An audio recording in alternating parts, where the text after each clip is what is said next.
They're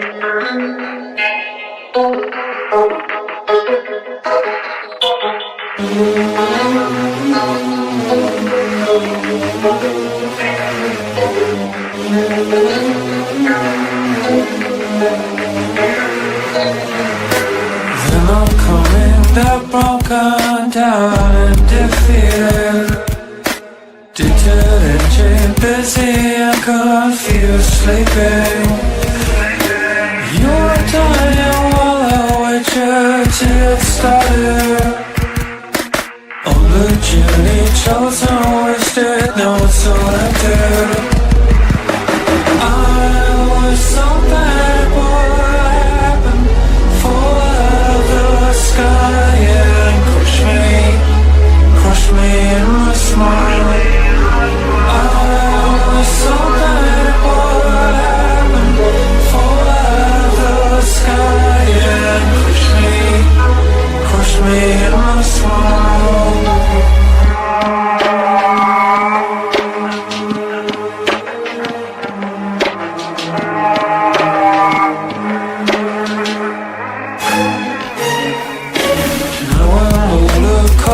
Silver, sad and jaded. They're not coming, they're broken down and defeated. You are dying while I wait you to get started. You are dying while I wait you to get started. I was so bad, what happened? Fall out of the sky, yeah. Crush me in my smile. I was so bad, what happened? Fall out of the sky and crush me in my smile.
I'm a motherfucking unicorn, a one-of-one. The vibe being the love and light, the enlightened one. My karma isn't just stellar, I live by truth.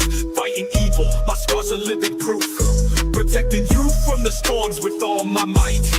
Love me, I will treat you right. You ever cross me, it's the last thing you'll ever do. With my crown of thorns, I'll wreck you. I ain't playing, yo, Bryan hard, call me a saint. Too bad Chris, because Bigfoot knows my name.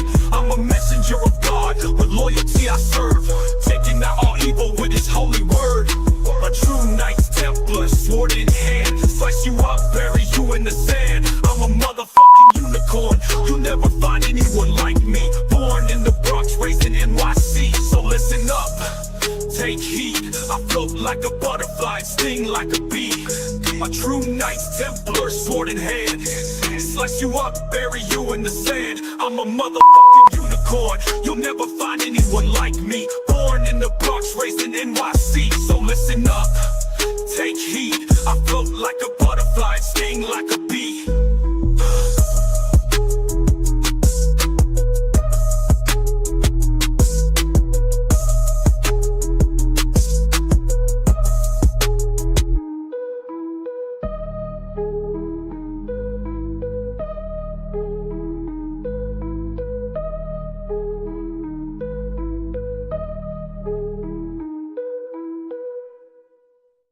Crossing Realms Conference is coming this September 19th and 20th to the Eagleton Civic Center in Richmond, Missouri. Tickets to this landmark event are on sale right now at Eventbrite. The powerful speaker lineup will cover topics from Bigfoot, UFOs, and aliens, so you will not want to miss attending this amazing 2-day inaugural event.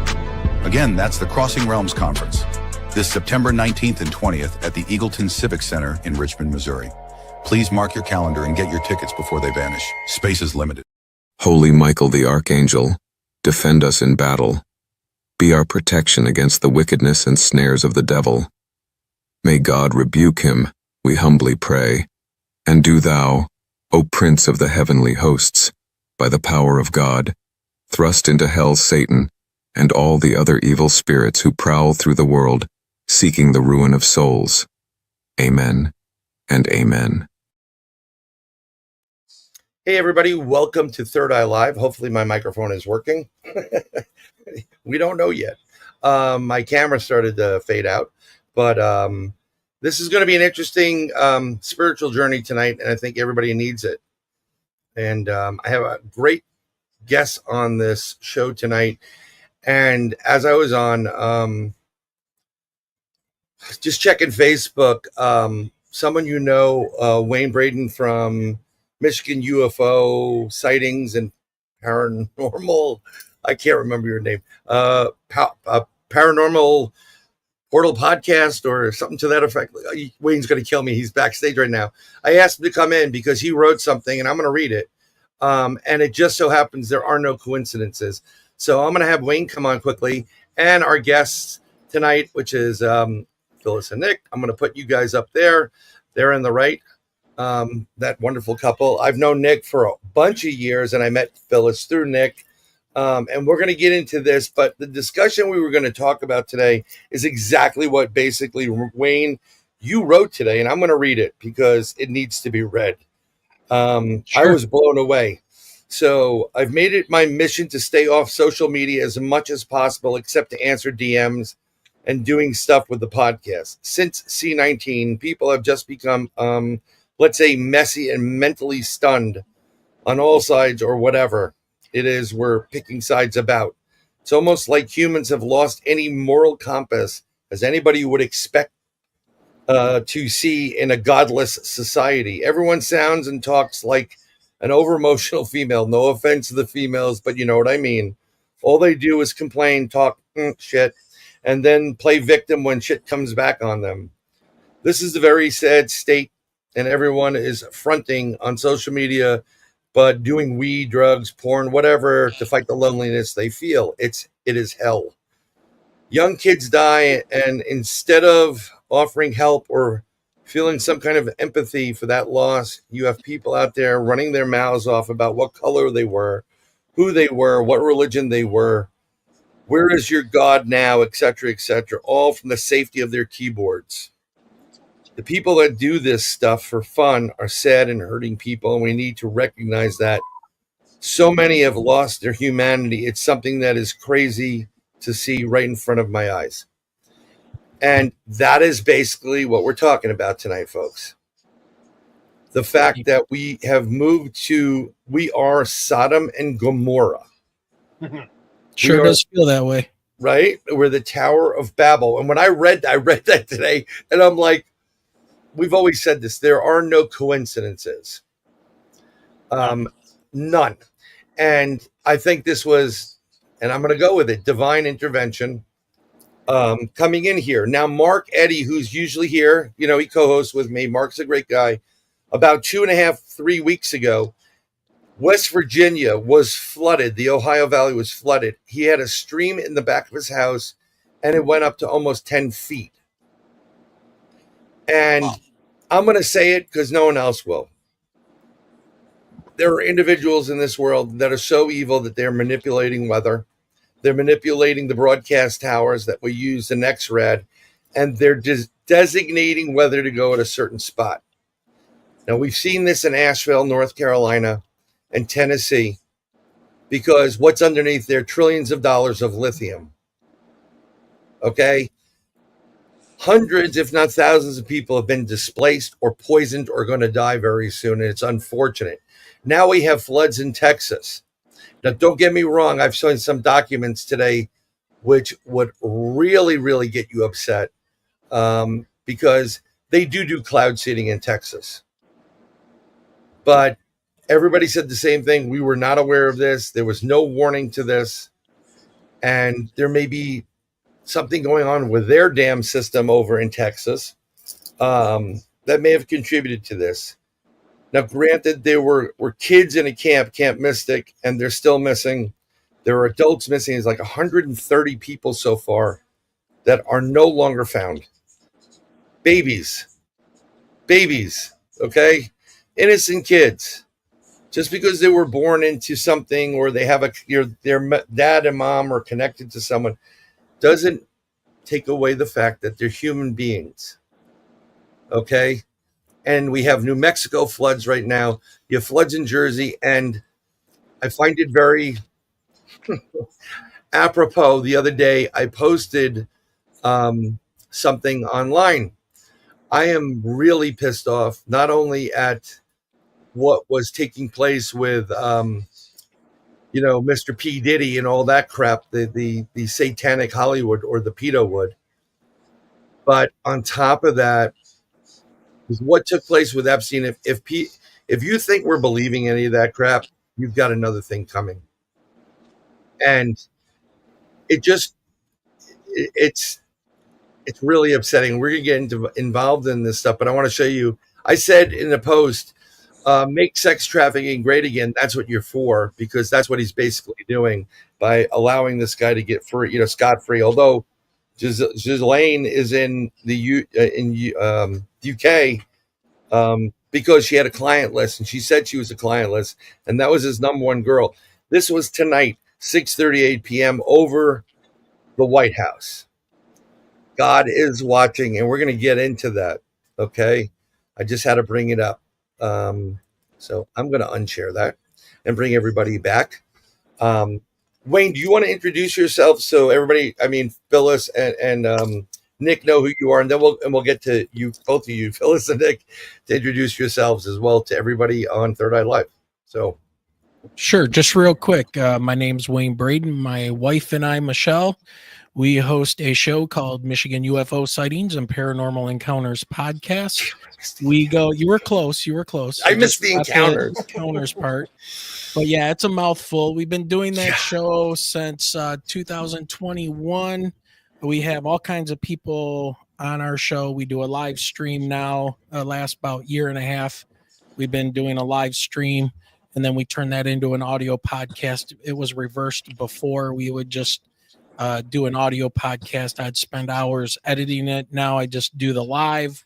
We bring people on, talk about all kinds of things, especially when it comes to the esoteric, when it comes to UFOs, UAPs, paranormal encounters, and even some religious stuff as well. Well, I want to say spiritual, not so much religious stuff, but so we do that live every Sunday at 8 p.m. unless we are out of town or something seems to happen. But that's the rundown. Yeah. And apparently I wrote a post that Bryan locked in on. I definitely locked in because I've been, I had a show, and then life throws you lemons and you throw them back at people. And so I was dealing with a lot of stuff, and I wanted to have Phyllis on talking about, because she, like many of us, and just so you know, Wayne's wife, Michelle, very gifted. We have gifts and abilities that were given to us by our Creator. That's it. God made man in his image, and it includes a lot of good stuff that goes along with it. That's just my 2 cents. And I always said that you have a built-in communication to the Lord through your pineal gland. And when you vibrate and it gets, it's not calcified and whatever, when you pray, whether you do it with your hands or bow down or whatever, and you're praying to God, God is hearing you. It doesn't matter where you are on this planet. Even in space, God hears you. So I know that Phyllis has a gift. I know Nick. I mean, Nick and I, we go back to this like weird meeting. We used to meet in a library, and Nick always had this great, take on stuff. He's like a real deal. And I said I wanted to have Phyllis on, and Phyllis, you were having a little bit of an issue, but if you can give him like a little background on yourself, and then we'll go to Nick. Ladies first, always. Then we'll get into this because I think it's going to be great. Okay. Well, I guess I'll start with how you and Nick started talking about what you guys used to meet over and how I came into the picture. So as you said, like we all have gifts. We all have intuition. We all have different levels of intuition. And back when you first met Nick, I was very, very heavily into sharing my intuition with people. I would do readings every day. In fact, like I didn't even have to work. That was what I was doing for years. And just a couple of years ago, I stopped because I felt something internally was feeling off. While I was doing it, I never felt like it was off. I felt like all the messages I was getting, they were pure, they were of light, and the things I was saying to people were helping them. So I didn't think there was anything wrong with it. So if you just go a little step further and if you're Catholic, especially, or you're reading the Bible, clearly states in the Bible that you should not be doing that. And I was born and raised Catholic, went to Catholic school, but yet I couldn't deny the messages I was getting or the level of intuition that I had, because the things that I knew, for perfect strangers, I shouldn't have known. There's no way I could have known. Mainstream, I'm a nurse. I'm an RN. I'm a director of home care for all of Westchester and Rockland County. And I felt like I always used that intuition nursing. It obviously helps when you were treating people, because you can not only be empathetic, but you can kind of sense what people need. Going a step further than that, when I said, one day I literally woke up, Bryan, and said, I'm done. Can't do this anymore. I can't do readings. Now, I never did tarot, but I used angel cards. I never needed the cards. They were for the people I was reading. It was just, something symbolic that they could look at, but I never needed that. But it was all of a sudden, it was this lightning bolt of message that I got internally. It wasn't something like, oh, I heard a voice. It was just, I knew it. I knew it, like time stopped. And people were still reaching out, and they still wanted readings. And I said, I just stopped. Couldn't do it anymore.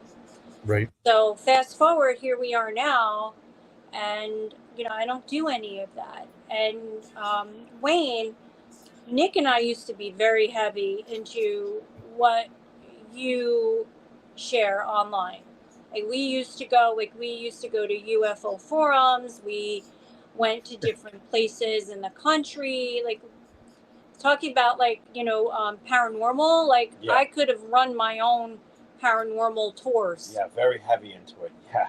In fact, we were in St. Augustine, and we went on a tour, and I took over the tour. Yeah, that was cool. So it was, That's always it good. It was like this, that whatever they were trying to do obviously was for their tourists, but I was the real deal. But now I would never, ever, ever think of doing that, because, and everything, the whole purpose of your show was to tell people, Bryan, that this is a godless country now, godless world. And what we're trying to do is show people that you can change and you can turn on your communication with God if it's not already. So that's where we are. That's where I am. And I know that you've seen Nick's post. I don't really post anymore. I'm sure you've seen a decline in that for me too.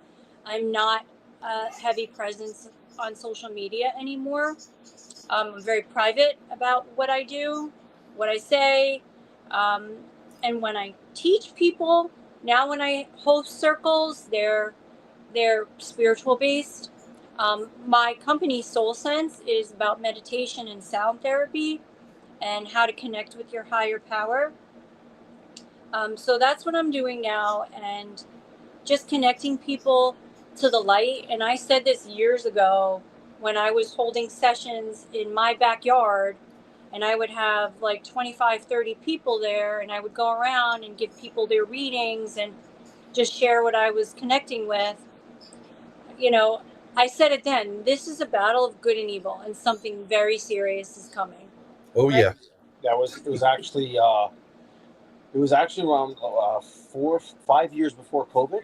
Yeah. It was 5 years before COVID. You said that. She even said something big is coming, something on a global scale. Yep.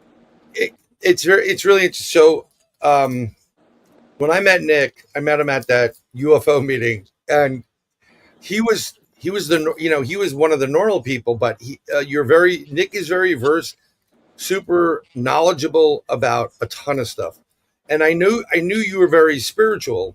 This Um, no, I'm just kidding. yeah, that's not Nick. The Nick next to you, the Nick Knack right there. And he's just like always been.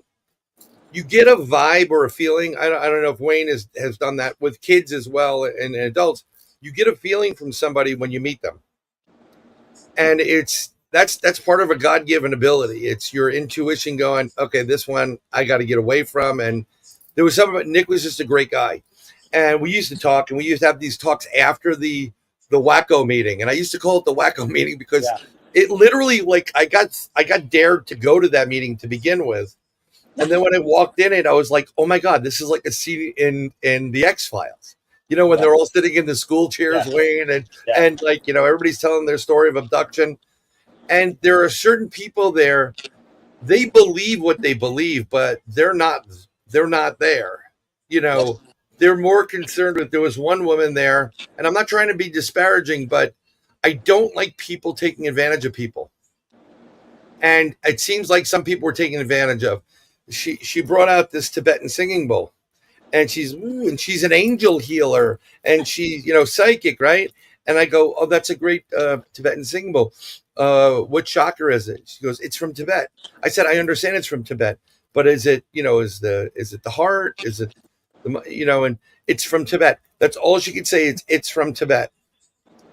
And I walked back to my buddy Al Santarigo, who's in chat right now, and I said to him, if she's an angel healer, I'm a Sports Illustrated swimsuit model. Okay.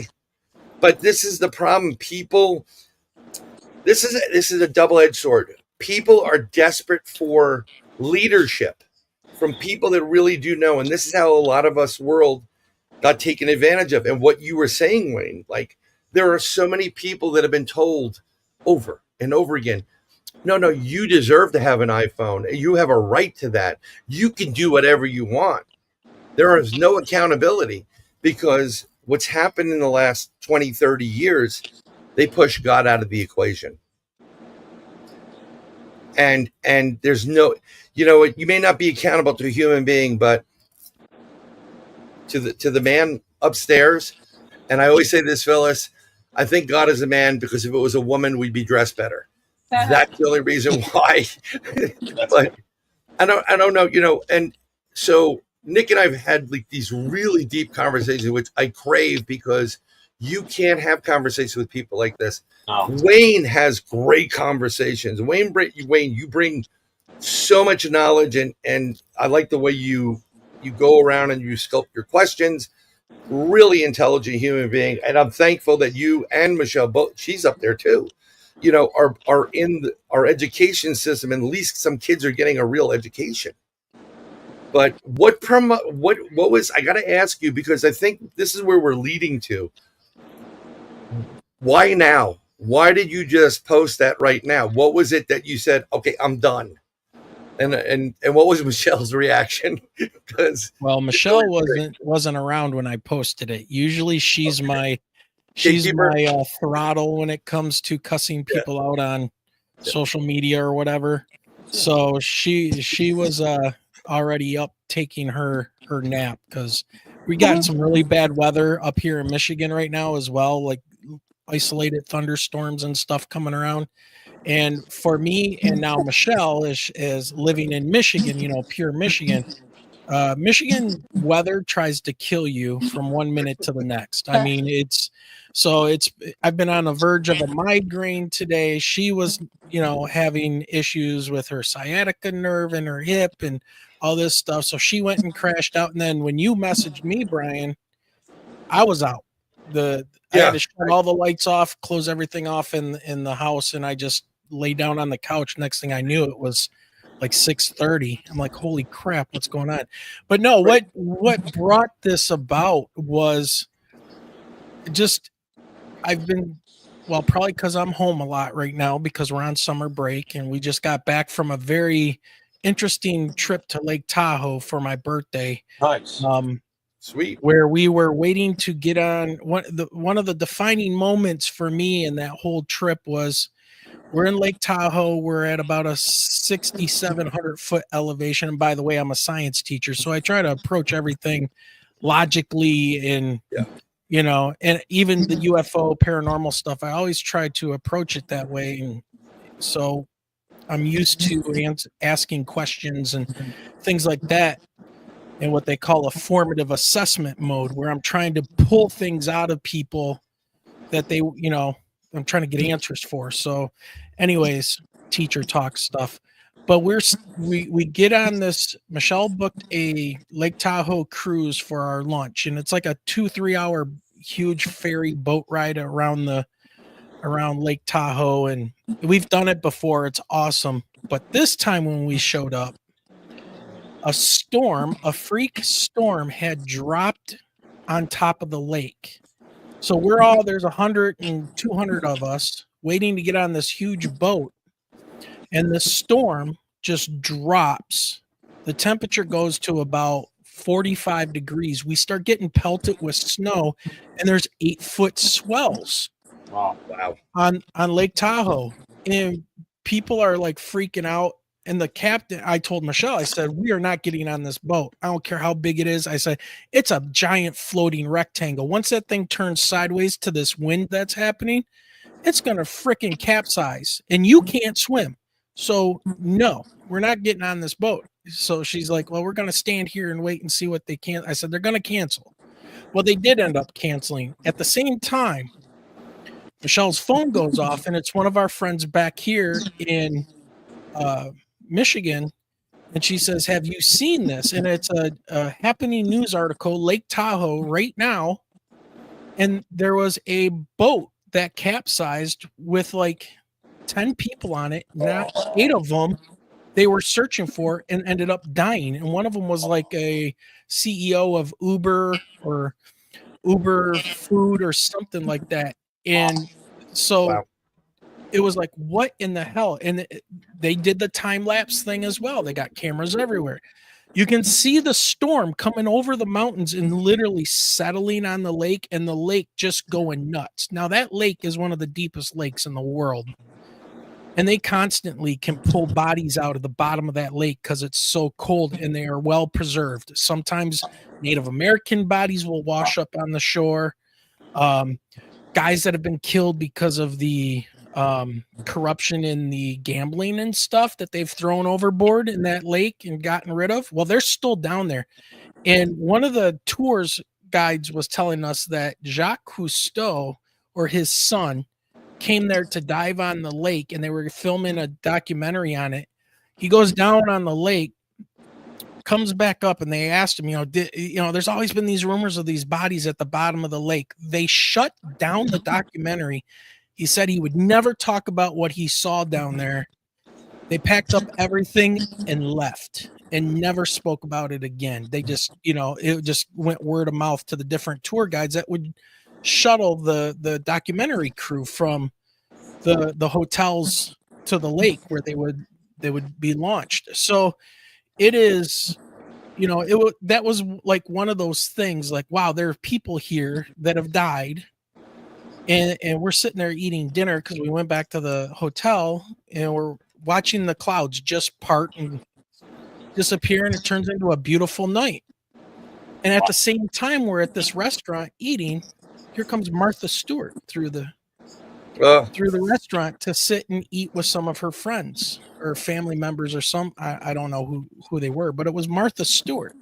I'm like, what in the hell is going on here? And then the waiter's like, you want us to sing happy birthday and stuff? I'm like, no, this has already gotten weird enough as it is. So there's all of that. We get back here to Michigan, and then I'm starting to see all this other stuff that's going on. And then just recently with the flooding that happened, with the Mystic Camp Mystic and the little kids, I've been seeing people on freaking YouTube and stuff. Why do people care about what happened to these kids? They're a bunch of white Christian kids. You know, they're throwing out this kind of stuff. People are actually saying this. Yes. Unfortunately, yes. That was like, what is going on here? Like Demons. Hello? That's so evil. Who would?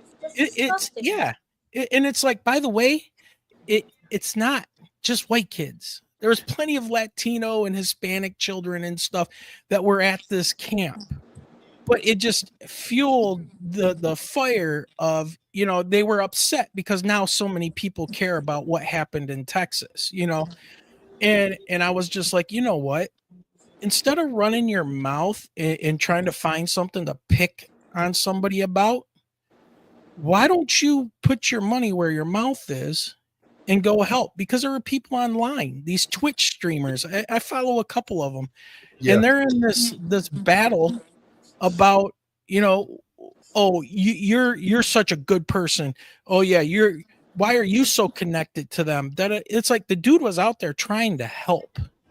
Like for 4 days straight, he's been out there with his own money that he makes from his stream, buying water and energy drinks and trying to help and find people. And the problem is that the people that get all the attention are the negative ones, because they're so negative. You sit there and you go, what would possess somebody other than like self-aggrandizement? Look at me, I'm going to just complain about whatever and disparage you for trying to help out people.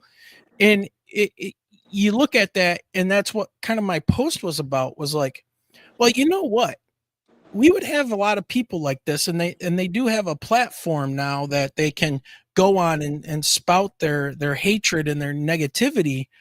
And they're all over the place.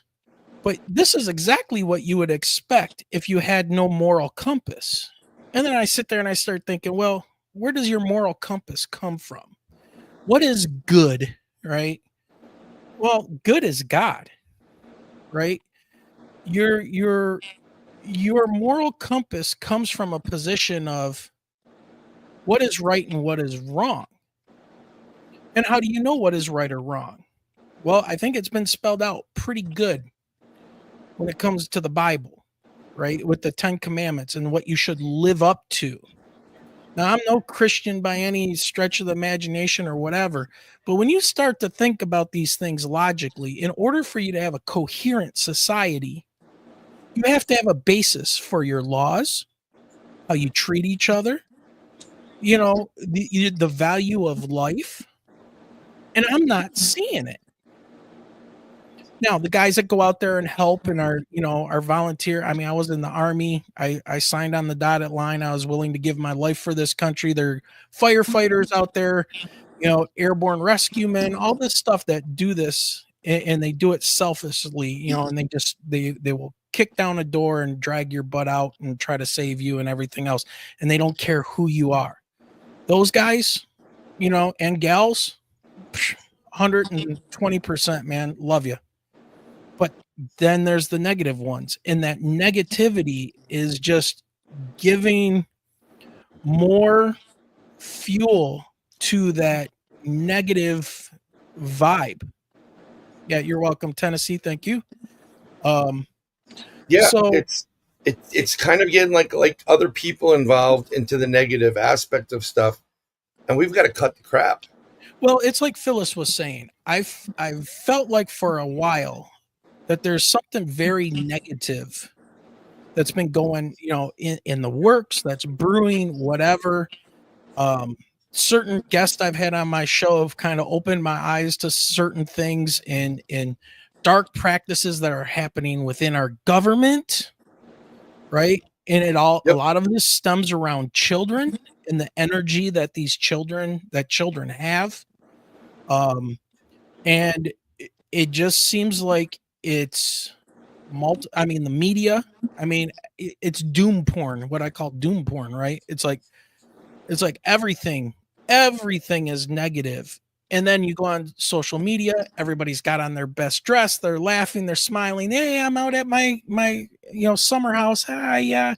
It's all Right. fake. And then you Fake. find out about how messed up they are. Yeah. Because if you know those people personally, Yeah. and they're messaging you and talking to you and stuff, like, man, I hate my wife, man. I just wish I could get out of here, man. I hate my husband. Man, I drink too much. I smoke too much weed. Da, da, da, da, da. Why are you doing that? Because you're empty. Correct. You have Yeah. nothing internal until you decide to create something Correct. within. And So- that's so. Sorry. Wayne, anyways, I go was ahead. going to say that what's happening right now, and the whole pretense of why Bryan even brought this show together tonight, was because this is Satan's playground.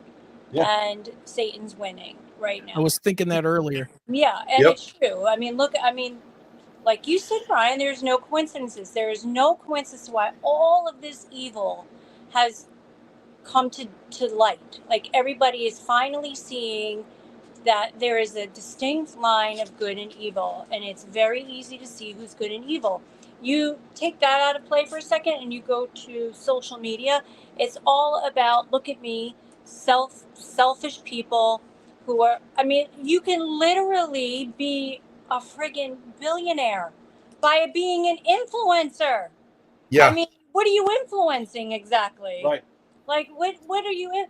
There are influencers on, all these different platforms for different reasons. Like, can you name any of the spiritual influencers? Like, you take Father Mike from the Hallow app. He's an influencer when you think about it.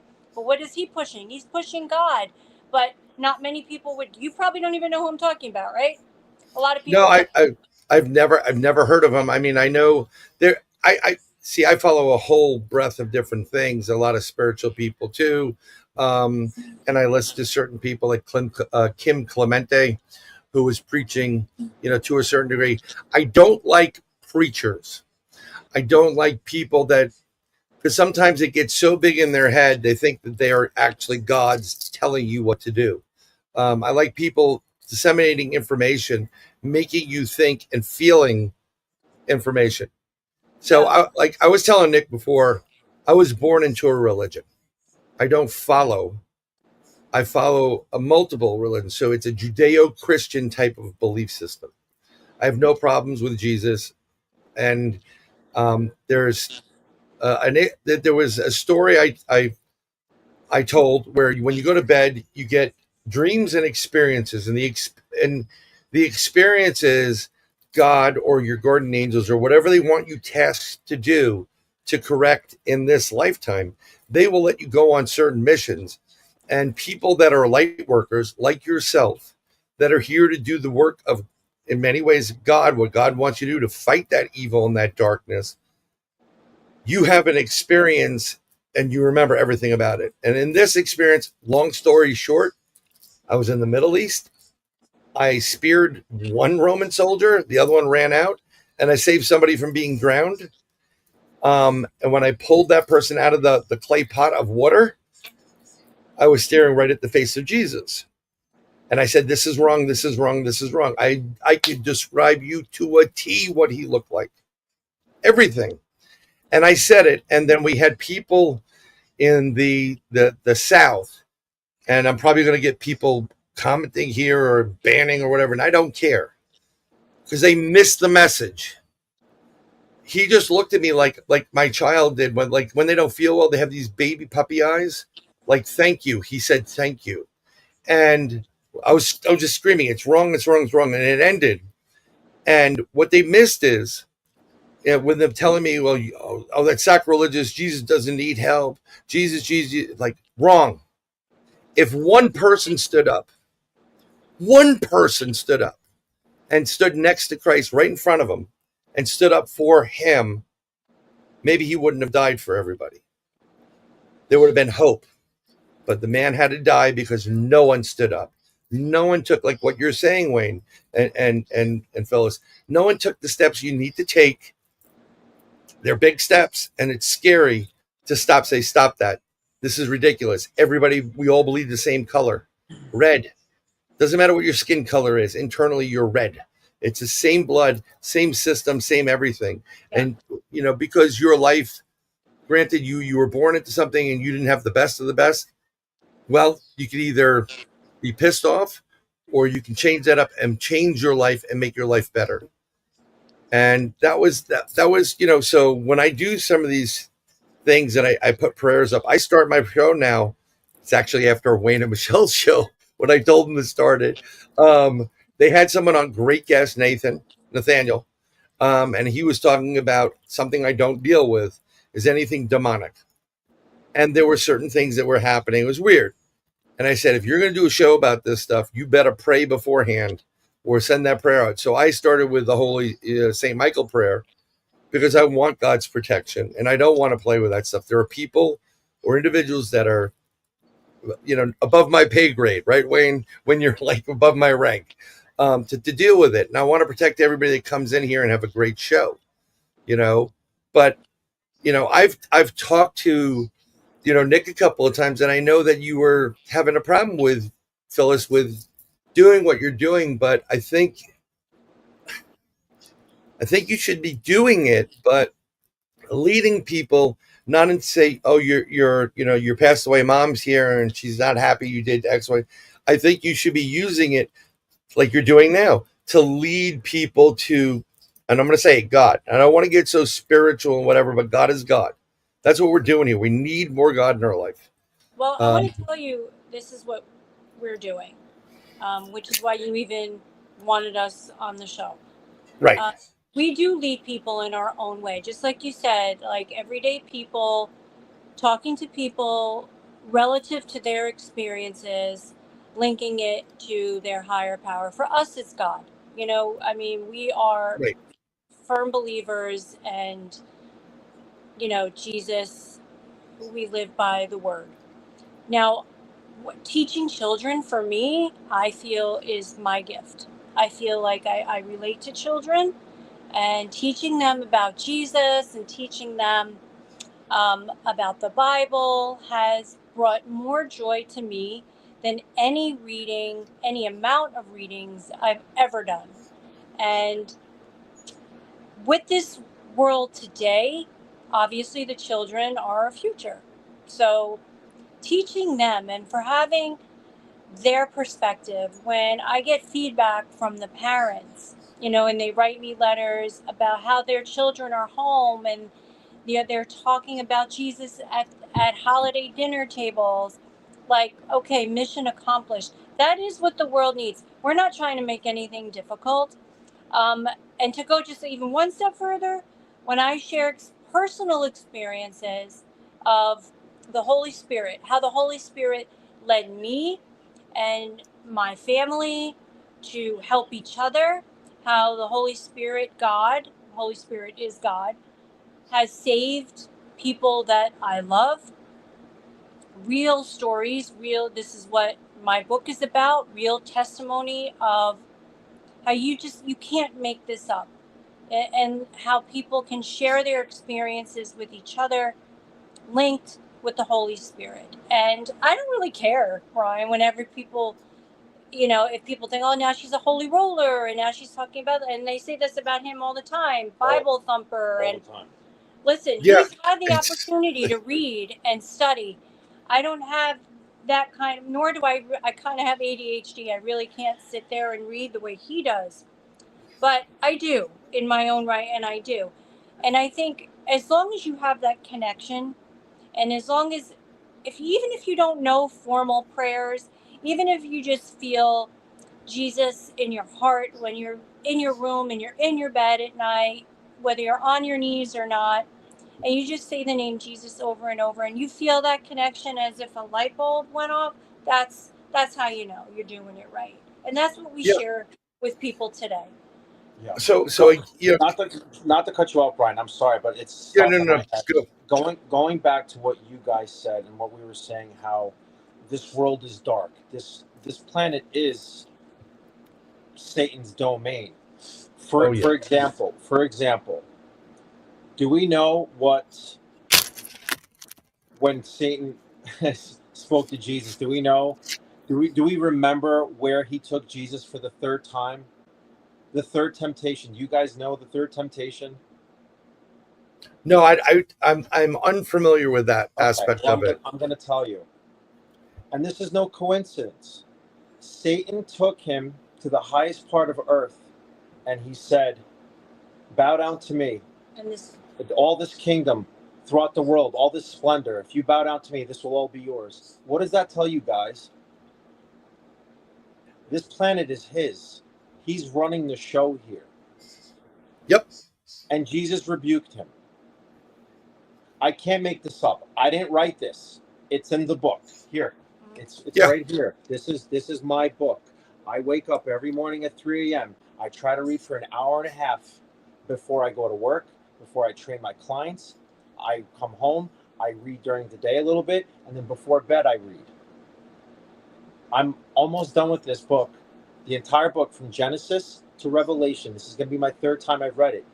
Any free time I have during the day, whether I'm working on my race cars, whether I'm gardening, whether I'm cleaning the house, I'm listening to the gospel from Genesis to Revelation because I don't want to miss anything because this life is so short. This is our life. Yeah. I want to get as much information as possible from the Word, from the Father. Right. And what's very interesting, and I like the fact that you brought up the audio version of things too, because some people react better to audio. I mean, That's exactly what I say to everybody. You have to, just like how Jesus preached, he preached openly to groups of openly. people. He spoke. Right. All right. And a lot of people couldn't read back then. They didn't have access to the books, to the Tanakh, you know? And basically, the so-called servants of God, who were supposed to be the Pharisees and the Sadducees, they failed. They completely failed the sheep. And the people were suffering. That's why Jesus came. Because Right. the people were lost. And something's very interesting. I actually pray every day, morning and night. There are certain times, you know, you just ask for a little help and guidance, you know, during going through things as well. But I would say it in my head and speak it out, you know, out loud. And what I did was to make my life easier because I have to multitask. Yeah. I actually recorded myself. And every morning I sit there and I run it on this. And I'm listening, I'm able to do, but I hear everything that's going. I don't disregard it. It's being heard. And it's being taken in. Because you could read and write and do multiple different things, and also retain it. You probably know that a little bit. I don't know if they did that with you, Wayne, in the military, but in the Air Force, what they would do is they put you in a room and they'd have a slide and it'd go tick, tick, tick, tick, tick, tick, tick, and then all of a sudden it's just, and you're getting all this information without even knowing about it. But some people can't connect the visual with the audio. They need both. And I think when you go back and you've read it, let's say you read a chapter 3 times, you reread something and you go, oh, wow, I just got that now. There's always something more. Right. But something is very interesting, and you brought it up. And this has to deal with children. And you don't have to discuss it whatsoever, Nick, but I remember you telling the story of you and what happened to you and what your mother did. And if you wouldn't mind discussing it, if you do, we can hold it off till the book comes out. You know, whatever books. I told Nick the other day, I'm like, you two need to put a book together. You should have your separate books, but put together a book. And I said a TED Talk. It just instantaneously, I saw you both on a stage, and this is what I was saying.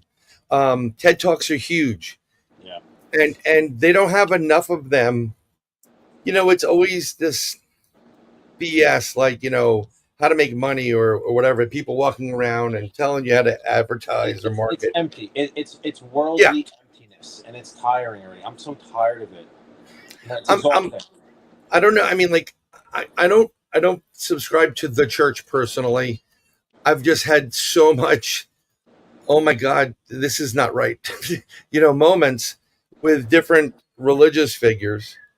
And I just think it's like you're missing the point, you know. Um, I've been turned off by the church because I don't think it's more of a control aspect. The current state, what it was in the past was a community bringing people together so they work together. But it's again, religion is your step. You can do whatever you want and however you want. You can pray wherever you want.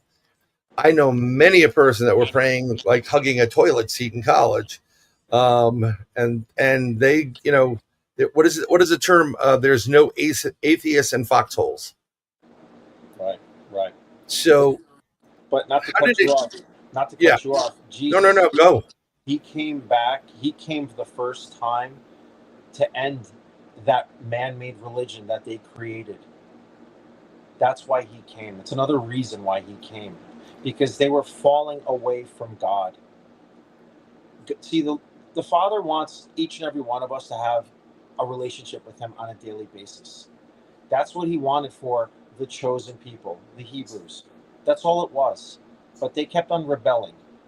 Now, it's our turn. We've had 2,000 years now since Christ came. There's 2,000 years that we need to get this right on a global, collective, conscious scale. Right. There's no excuses. Look what Jesus said to the disciples, like when he sent them out, the 12, right? What did he say? Speak to the sheep. Speak to my sheep. Right. Take care of my sheep. Right. He said, because it wasn't, you didn't have to go preach to people who will already be receptive to it. Correct. It was people who had no idea, or, people out of the ordinary. And that's what they did. The 12 tribes, they went out. Yeah. I mean, and the sheep were the average everyday people, not the Pharisees, not the Sadducees, not the scribes. The sheep were the average everyday people who were supposed to be led by the priests, just like how we today have priests in all the churches around the world. But guess what? But how does it apply today, Guess right? what? It's same thing's happening again as it did back then. It applies today because, like you said, Ryan, with the church, a lot of people are turned off by church. A lot of people are turned off by religion because of the rules and like people always feel like, oh, the church is always asking for money. You should go to church because you feel a connection to God Right. there, period. You should go because it gives you peace. Sometimes I find that, like, when there's days I don't want to go either. There are Sundays that, or Saturday nights where I'm just like, there's other things happening that I'd rather be doing. But I feel like I need that moment of peace and I can find it there.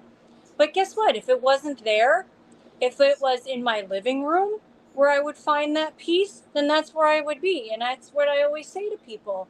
Even though I teach religion, I believe in it, I am Catholic and I stand by it. And yeah, but there are still things in the church that I also don't agree with. However, I always say to even my students, if you feel peace inside of this building, this church, then keep going. Then go Yep. and worship Jesus there. And that's it. I'm all about Right. applying it for today. Yeah, it's just very interesting. Brother Rick said, Kingdom EA is within you. You don't need a church to find it. It is wherever you feel comfortable and drawn to. Okay. Right. Some people, it's Wayne's going to probably vibe with this one. There is certain, almost the same type of euphoric feeling when you hear good music and you get into, you connect on a different level. And it's not just connecting to the music as much as there's a feeling about it. And Wayne's a musician, and I used to, before going on stage, little stage fright, I'd finish, when we got there, a fifth of tequila. Yeah. That's the way I would start. Wow. because I was nervous, and Yeah. I was, and I was in a couple different bands, and we go up there, we sing their, the band song, and then I was singing my songs. And then there was this one time we were up there, and I'm singing, I must have sang most of the songs that night, but at least 50% of them were mine. And I had everybody in the audience singing back to me. I floated my ass home that night. I didn't need anything thereafter. When people are into they're getting that and they're singing it back to you. That's just it's a crazy feeling, but it's almost religious. You get the same thing in upper Michigan. We got Michigan Robin here. We've got Wayne. I mean, I asked about what's pure Michigan. What does it mean? And it's that pristine area. And something that's been coming around, I don't know if you guys looked into it, Nick, Phyllis, as well as Wayne. There's a really good shot. Oh, this is going to blow people's minds. That the Garden of Eden is in the North America. Because if you read the Bible about the four rivers that come together, and there's a specific wood, I think it's like a cedar or something with a C. I forgot the name of the wood. Please forgive me for that. The only place in the world found where you'll find that wood is in the southeastern portion of the United States. And if you map that up to where the description of the Garden Eden, where the four rivers come and connect, that is exactly what's here. If you look at what they found, Kincaid found in the Grand Canyon, the Sphinx and the pyramids, this very well could have been the Garden of Eden. If you go back to the Knights Templars, and I'm a Knights Templar, I'm through an organization, but I don't do what they do. I'm not in allegory or in, dressing up in a chapeau. It is the feeling in my heart that what Jesus was teaching, to do right, make sure right is done, protect the infrail, just be a good soul. And that's how I do it. They came to the U.S. with possibly Jesus's other half and an offspring, because if you go back to the Hebrews, what did God say? Be fruitful and multiply. And I'm proposing that, and I don't mean anything sacrilegious to anybody. And they were on a mission, and they've come, and you can see all the areas where they've come into. I'm trying to get Scott Walters on, who talked about the Kensington Ruin Stone and how the Knights Templars have come here, and how this may be the new Jerusalem, but it really was the Jerusalem.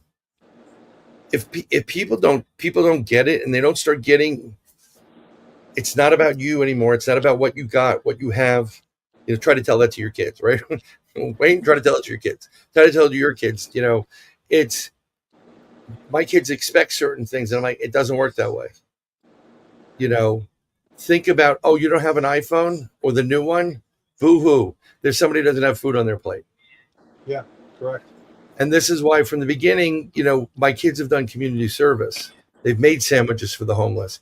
When I used to work for a friend of the family in Marriott, she was with the Christian Brothers over at Manhattan College. I worked there, and we used to have a couple of homeless people that would come by. And we would, give them food. And you knew these, when you get to know people and they get to know you, I'm like, oh yeah, hey Harry, no problem. No tuna, right? Because he's allergic to it. And you're giving them some food. Now, technically I'm stealing, but whatever, go at me. Who cares? Right. I mean, I was thinking about the show, and I don't care. Again, I want to say it again. This is about getting yourself right in humanity. Like Wayne was talking about, like we need to, straighten up here. And like, it's not about me. And we need to actually, in many ways, chastise that, the woman that I saw the post of the woman, like, what do we give a damn about these white kids? Blah, blah, blah, blah, blah, blah, blah, white, Christian, white. What does it matter? Right. Doesn't. Right now, there's a parent right now whose heart is broken because the child that grew in the mother and was given birth to and they cared for and they love with all their heart is missing. And I know where they are. I think they're up in heaven. We should be more considerate of that. There was a kid in my neighborhood in Florida, and these kids were just the nasty kids. They would talk back to you. They do wheelies in the street, weren't listening. So I was having a meeting with somebody to try to get them on my show, and my other half went to go get my daughter from the middle school. And the middle school is next to a canal, which is right next to the high school. So we park in the high school, just come over, whatever. Well, one of these two kids went out and they were riding their bikes in the street, not listening. And there was an accident. And the person was going like 20 miles an hour in a flatbed truck that carries a D10, construction vehicle, low to the ground. One kid got his arm broken or leg. The other kid had his head crushed. And when I got this news, my heart sank. My heart sank as a parent. My heart sank for the parents of this kid. It's something I do, Phyllis, is we went over there because my youngest wanted to put something up, a sign. Even though it was cleaned up, I can still see the spot where the blood was. And for about 2 weeks, I kept seeing Logan sitting on the sidewalk, not knowing where he is, because it was an accident. And I kept driving by slow and like, Logan, go to the light. Logan, go to the light. And now I don't see him anymore. So hopefully he went to, I believe he went to the light. It is a tough thing to have these abilities. You have no idea. I don't know. I was talking with Wayne, and when we first met, I did like a remote viewing demo. And and Michelle, his wife, what I would hold, I had pictures, predetermined 1, 2, and 3. And I'd say, okay, take a piece of paper, concentrate for about a minute. We did it like really quick. Draw out what you see. And Wayne was getting some of the stuff, some shapes here and there, and almost I like was getting more off of you. Yeah, once someone knows what it is, you'll pull it off of that person. That's why double, triple blinds don't work, because someone knows. It's already out in the ether. But at one point, this was great. I hold up this German castle on the Rhine, and Michelle goes and says something about, I see this, like it looks like a cast and someone throwing a body over, and the body's falling, and there's water and whatever. That's what she says. So I said, well, that's interesting. And I hold up the castle. The next day, I get a message from Wayne. They found, I think it was a serial killer, right? That was no, it was a guy. It was a guy. So Michelle opens her Facebook, and in her feed is the picture of that castle from the night before of the live show. Wow. And it talks about a Michigan man being put in prison for murdering a young woman with long brown hair, throwing her off of the bridge, and throwing her friend off the bridge who survived. He lives up the road.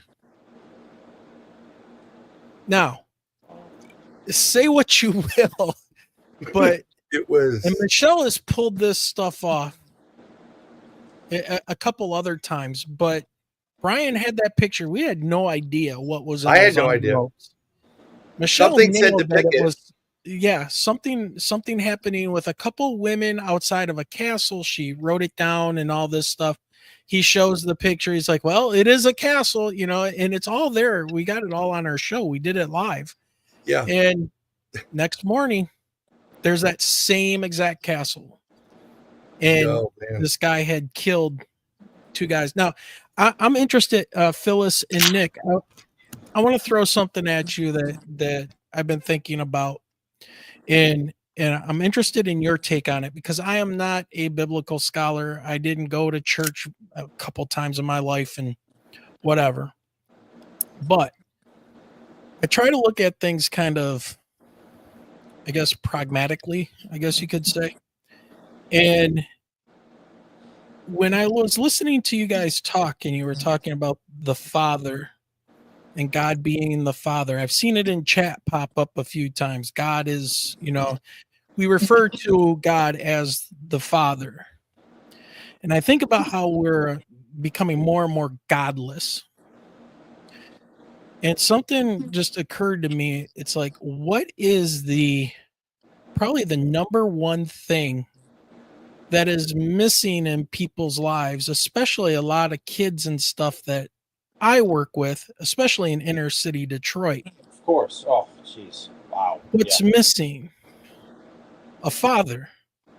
So Yeah. I'm wondering if, like, from a societal, tribal, human interaction relation of having that father figure being gone, in the same way that we have thrown religion aside and thrown any type of spirituality or connection to a father, that being, brushed aside, men being kind of denigrated. We're always the dumb oofs on TV now, or, Yep. we're always the bad guy. The dude is always the axe murderer or something like that.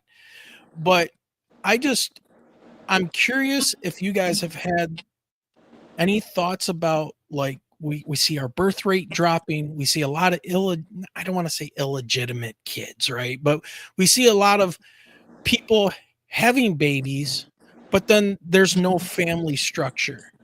And we talk about God as the Father.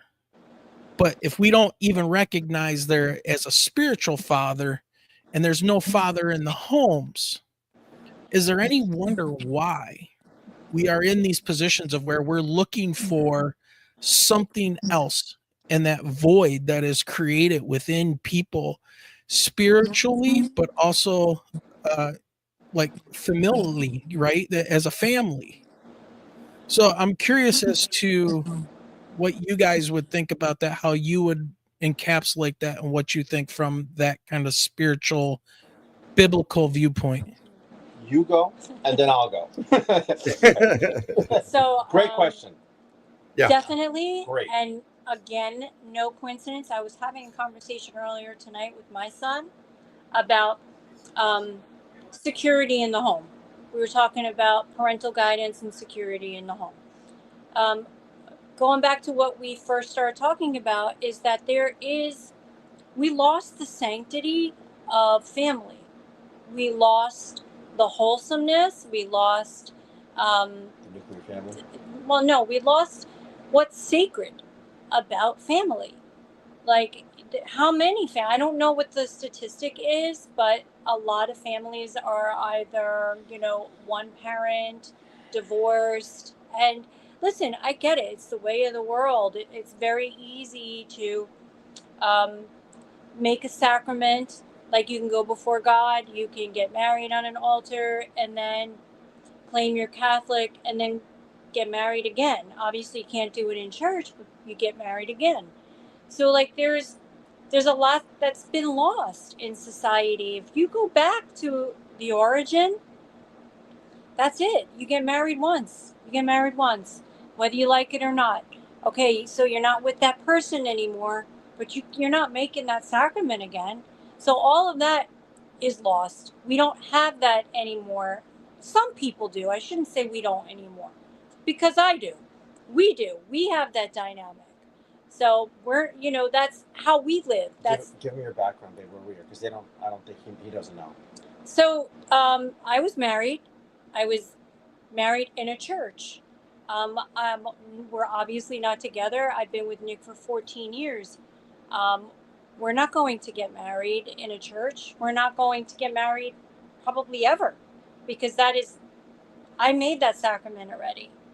So I'm not going to do that again. We could be together forever. We can have like a sort of an updated union ceremony, but we're not going on an altar and saying, sorry, God, made a mistake the first time. So even though I understood the sacrament, but I'm going to do it again. Just like there's one baptism, there's one marriage. That's just how it is, whether we like it or not. And I feel bad because it would be, you know, for him, his first marriage. And, you know, we have these conversations, full transparency, not that the world needs to know our business, but we have those conversations. You're with somebody for a certain amount of time. It's, I just assume that's the next step, right? But we have that bond already with each other, and we have that bond with God. And we also believe that it was God that drew us together. And what we do now, and whether we do it individually or we do it collaboratively, we're doing it to where we serve God. And what kind of example would I set if I'm teaching my sons, who are all older now, they're not babies, they're adults. If I say, you have to believe in God, let's go to church, let's hear your prayers, and this is how I taught them growing up, but it doesn't pertain to me because I'm going to get married again. Like, it's just, you have to have that security at home. You have to lead by example, and that's just the way it goes. And if you don't have that, if you're not teaching that in your own home, don't rely on somebody else teaching your child that somewhere else. Maybe it'll happen, but yeah, I wouldn't rely on it. Yeah. So my take on this is basically the same thing that she said, but I'm going to go a step further. It's lack of wisdom, and that is not knowing the word, and that is the book, the Bible, from beginning to end. In the 10 Commandments, you got to follow that. And what Jesus said to us, if you love me, you will follow my commands. And his commands pretty much were, and it's going back to the Old Testament, if a woman is married, she cannot marry again because she'll be an adulteress. If I marry a woman who's divorced, I'm an adulterer. I don't want to do that to him. I love him, and I cannot go against him. And this is why we're together, because we both recognize the same thing under Christ, under our Lord. But again, it's just lack of wisdom in the homes. And people think like the 10 Commandments, oh, you can't follow those anymore. They don't pertain to modern society. They're eternal. We've had this conversation too, and I say, I get it. Like, obviously, a lot of them would pertain today. Like, do not kill, and do not lie, and, you know, thou shalt not take your neighbor's wife. Do not covet. Like, those Just are. do not covet. But it's so easy. I mean, you can literally. It's so easy to get out of those sacraments. It's so easy to get out. Because it's a wide path. It's a wide path. And the path that we have to take is a narrow path. It's a narrow door. And right.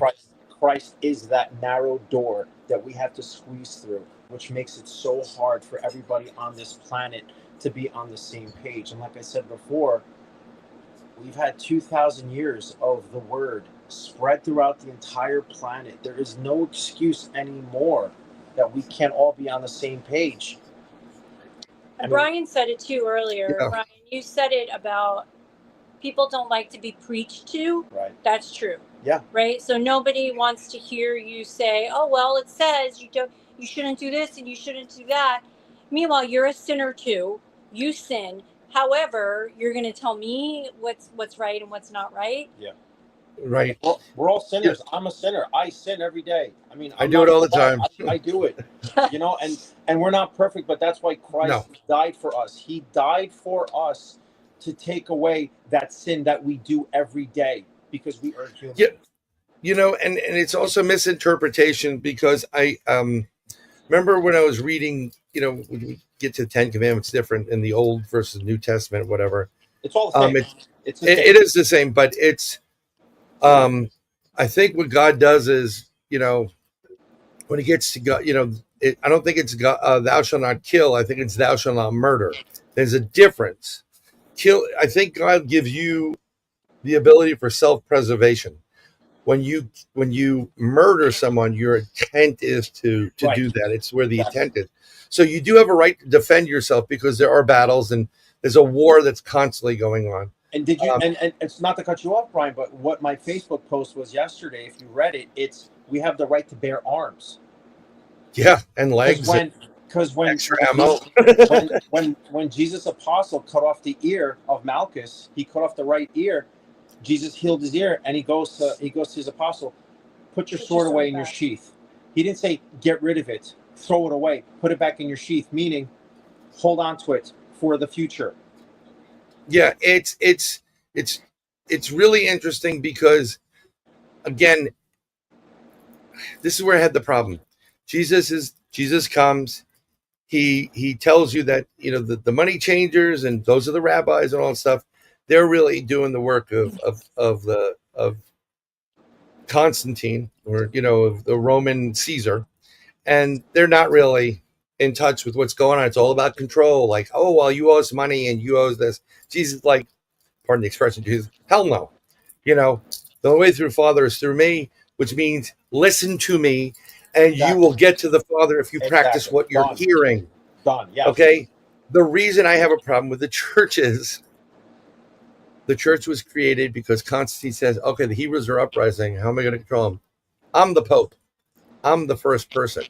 Now, he may have converted a bit to what Jesus was saying, but it's all about them maintaining control over it. And then we get into, and it's not just on the Christian Catholic side, on the Hebrew side or the Jewish side, it's all about this. Exactly. Right. We have so many children in the globe that are starving. I remember seeing, before I moved to Florida, about families living on abandoned school buses. And these kids go to school. I always ask my mother, who worked in the worst neighborhoods of the Bronx, about, because she taught special ed. Like, you know, we would complain, how come the school's not closed? It's snowing, it's like 14 feet. And she explained it to me. She said, some of these kids will not eat tonight unless they go to school. They won't eat all day. The school has become the source of them to get sustenance.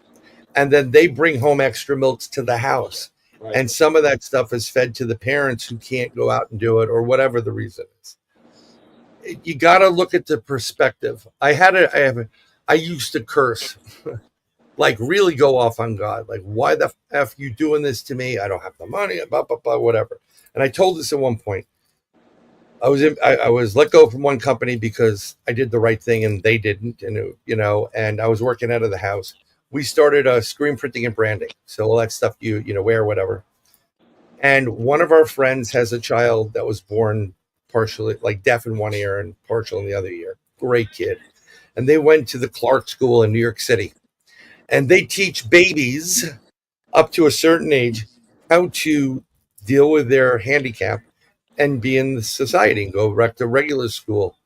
So they do a walk at the Bronx Zoo. They did. So they were looking for someone to do the shirts. First gig. So I'm in my, whatever it is, my Honda Pilot. And if you know New York City, Wayne, you don't know New York City, but there's one point along Central Park on the west side of it. You go down and there's a point at 96th Street, which goes down a 45-degree angle almost. I mean, it's really steep. And there happens to be a mosque there, by the way. So we're running over to get to the east side, on the east side, to get over to this school. So I'm going down this hill pretty fast. I make a turn onto Park Avenue, I forgot what it is, Lexington. I'm going down there. We pull up, and normally I would pull into a garage just to make my life easier. But something said, hey, go look for a spot. We pull down this street. We're getting close to the time we're supposed to meet. Find a parking space. I pull forward, back in. Most people don't know how to parallel park, but I do. Welcome to New York City. I go back, go forward, go back, forward, pop. Foot hits the floor of the brake, hits the floor, and I'm like, oh, crap, I just lost my brakes. So I said, I'll deal with this later. And I go out. We go to the school. We meet our friend's son. He's great. And they're like, are you sure he knows you? And he's like, Bryan. Comes over, gives you a hug. And we get the job. And we come back, and now I have to deal with this.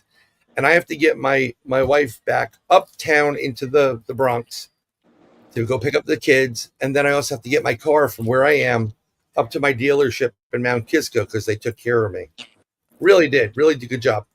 And I'm cursing it because I don't have the money for it. How can you do this to me? I finally get her in a cab. She gets up there. I said, just, meet me up at the dealership. I call AAA. And I'm screaming, like, I don't have the money for this crap. How can you do this? F you, ba, ba, ba, ba, ba. And then I'm walking back and forth in the street. And then I look and I see the car and it's sitting there right there on the spot. And I stopped and I said, that didn't happen when I was flying down 96th Street. It happened when I was on a level surface. Right. Yeah. In a spot. Yeah. And I stopped and I said, I'm sorry, God, I got it. Yeah. Thank you. That was my first religious, like boom. And from that point forward, I stopped the cursing and I looked for the bigger picture there. Yeah. And how forgiving was he that he didn't strike you down on that first, God damn it, right? Yeah. I will tell you that, and I'll go into this, the reason why him and I have a great relationship. And I'm sure, his scribe came over and says, my Lord, the Bowden gentleman is cursing you again. And God was like, don't worry, I got him. Give him a minute. And I'll explain. So when I was born into the religion I'm born into, that I don't follow, I'm an ordained minister. I follow a Judeo-Christian thing. So I do a lot of stuff. When you get to a certain age, you have a ceremony. It's like a confirmation, whatever it is, and you become whatever it is. And they go by your name. Like, what's your real name? So they convert your name from English to Hebrew. Whatever it is. I got kicked out of 6 Hebrew schools. I was a bad boy, okay? Really bad. So normally it's, if your name is, we're going to use Wayne, and your dad's name is Tom, it would be whatever the equivalent of what Wayne is in Hebrew. Ben, which means son of, Tom, and whatever his Hebrew name is. Or Wayne Bat, which means female mother, a son of a female. It's always that. So so I'm sitting in this thing. I hate being there. They're looking through it. This guy's looking through what's his name. And he looks perplexed. I remember sitting there. I could see them facing each other. I'm sitting at that angle, like Wayne, you've probably been opposite parents, and the kids at the other end of the table going, I'm screwed when I get home, bouncing back and forth. And I saw he was unnerved. And she goes, well, did you find it? He says, yeah, I found it. It's Eliyahu. And she goes, oh, Eliyahu ben David, or Itzi, whatever is it. That's my dad's thing. And he's like, no, hold on a minute. Guy goes out and gets 3 other rabbis together, and the rabbis come in like they're whatever, and they look, and they have this conversation, perplexing look, like, what the hell's going on here? And one of them stands up and goes, it's just Eliyahu. And he walks out. Eliyahu is messenger of God. And from that day forward, I've lived it. Yep. So that's why I think my relationship with him, my 2 cents, my relationship with the big guy upstairs is very different than everybody else's. And I've tried to, I wasn't always a good boy. Who was? We've done some things. I mean, come on. Bryan, have you ever read the book of Job? A long time ago. Reread it. I suggest everybody to read the book of Job. You think you're having, basically you have to love God in the worst times of your life, and you have to love God in the best times of your life. That's pretty much it. And he will bless you. You just have to. I will tell you, I've been through a lot, especially the last 2 years ago. I had a heart attack. I should be dead. 100% blocked, the main widowmaker. I prayed to everybody, and I got to it right off the bat because I knew certain things as a former lifeguard to address. And I thank everybody that day too. And I've had some other issues recently.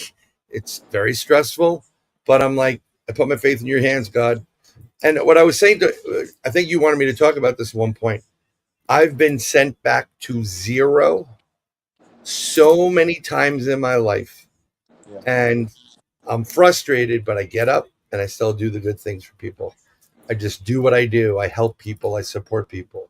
I use my ability and I've known I had something, but I was really confirmed later on. I used to call myself a remote viewer, which I am. Don't get me wrong, but I have other talents that I discover later on in life. But 99% of the time, I'm helping people that somehow come into my world and I'm stopping them from killing themselves. And if that's what my job is on this planet, I'm going to do it every day. It sucks, but I'm going to try and do it every day, because I don't want, someone, even though you're bummed out, you're depressed, life's not great, it's not going your way. There are people that do love you. Don't think you're not loved. Yeah, that's a very special job to have, and it's not the greatest job. I mean, no, like, it's not the rock greatest star job. would have been great, right, Wayne? Up there, just. So Bryan, on that, I'm gonna have to tell you that I have to pop off here in about 5 minutes. That's no problem. So going just right from what you said, doing what I do, I have patients who are obviously in hospice. So I have to make sure my nurses they're going to shift in about 5 minutes. So I guess what we're all here to do tonight is to do exactly what God wanted us to do, which was to talk about Him. And that's really, we're following Him, we're following His word, we're spreading His word, we're speaking His name in love. And that's our job. And that's what we're doing. And no one's forcing us to do it. And that's the key. So I just wanted to thank you for having me on and sharing this. I feel like we could talk for hours about. Oh, we definitely could. I'm sure you're going to get an invite from Wayne at one point. Well, to talk about like experiences, we haven't even we haven't scratched the surface about like real life experiences that would convert the biggest non-believer. Yeah. And Well, you're sitting next to someone who is that real life experience. Yeah. Especially, Yeah. And if you I understand you got to go off, and I don't want to hold you up. I may keep Wayne hostage for a few minutes, and Nick, if you want to come on your phone, just follow the link, come back on, and then maybe we can tell them your story, because they're gonna. When I heard this, I knew right off the bat, before I really got in touch with what I can do, that you're on the right path. So Phyllis, anytime you want to come on, seriously, anything. And for the love of God, I'm going to tell you this right now. Keep doing what you're doing. Put your book out. Nick needs to write a book, and you both need to do a book together. And then we'll work on getting you on the TED Talks, because I'm telling you, I see you up there already, and I'm pretty good about seeing things. Thank you. I would love to be there. Thank you again. Nice to meet you, Wayne. Good luck with everything. Take care. Yep. So we'll get Nick back on in 2 seconds. I really appreciate you coming on, and because I felt exactly what you posted. I've been screaming this for the longest time, and I say it in different ways. They're really watching me when I try to promote this show, and I'm going to bring Nick back right now. Hey, Nick, I'm going to swap you with. He's off and he's gone. New people with Facebook. He'll be back in a second. Their shadow, throttling me, like, when you had Randall on, and I'm like, Randall should bring you like a shitload of views. Right. I got you, Nick. And it was very stressful I know how what you felt, because I was getting that too.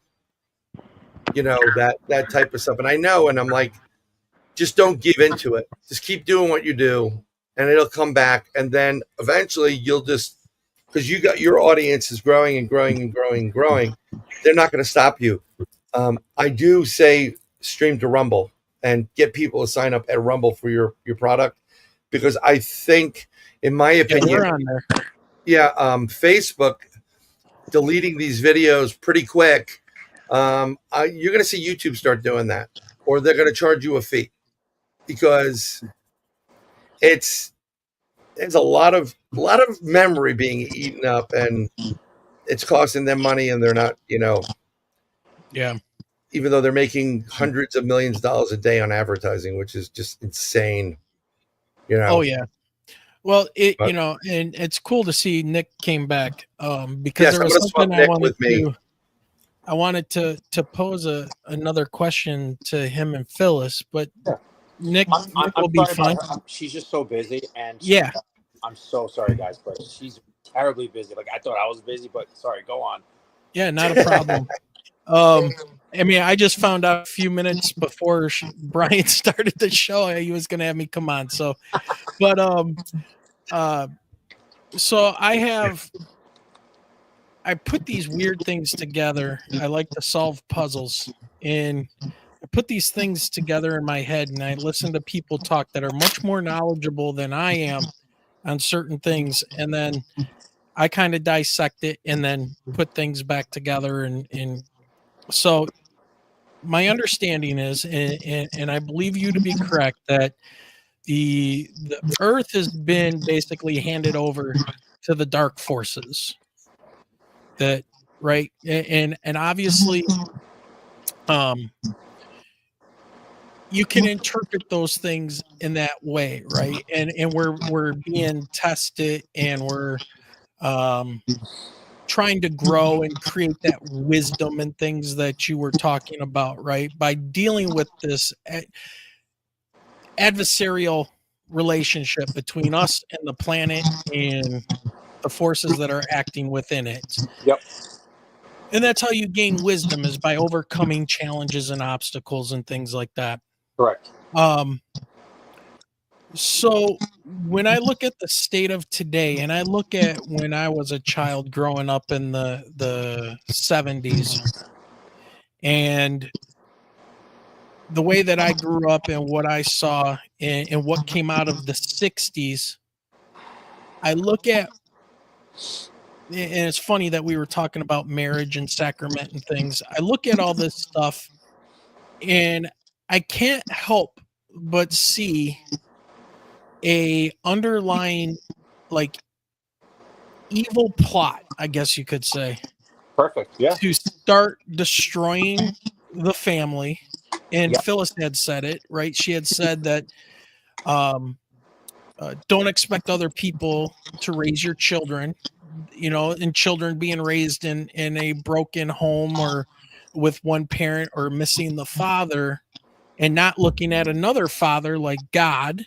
Yep. Right. To instill that wisdom and present them with challenges and things to help that child grow. But when you look at it systematically, it seems like, okay, step one, destroy family. Yep. Make it very easy for people to get divorced. Make it very easy for them to get married. Right. Yep. Then you have what Phyllis was saying, don't expect other people to raise your kids. So what we do is, and as an educator, my wife as well, we create a school system, and I've seen some people in my chat on my channel talk about this. Now the schools feed the kids. So the schools are educating them. They're feeding them. And people are expecting this to continue regardless of the cost. No, it's just tax money or whatever. But what are they learning, like, philosophically, and being raised in a family versus being raised in a state system? And then people are upset when the kids don't know what identity they are. They have no identity. And we hear about this constantly. People having identity issues, and oh, I feel like a girl today. I feel like a boy. You don't know what somebody else feels like. You're not an empath like that. So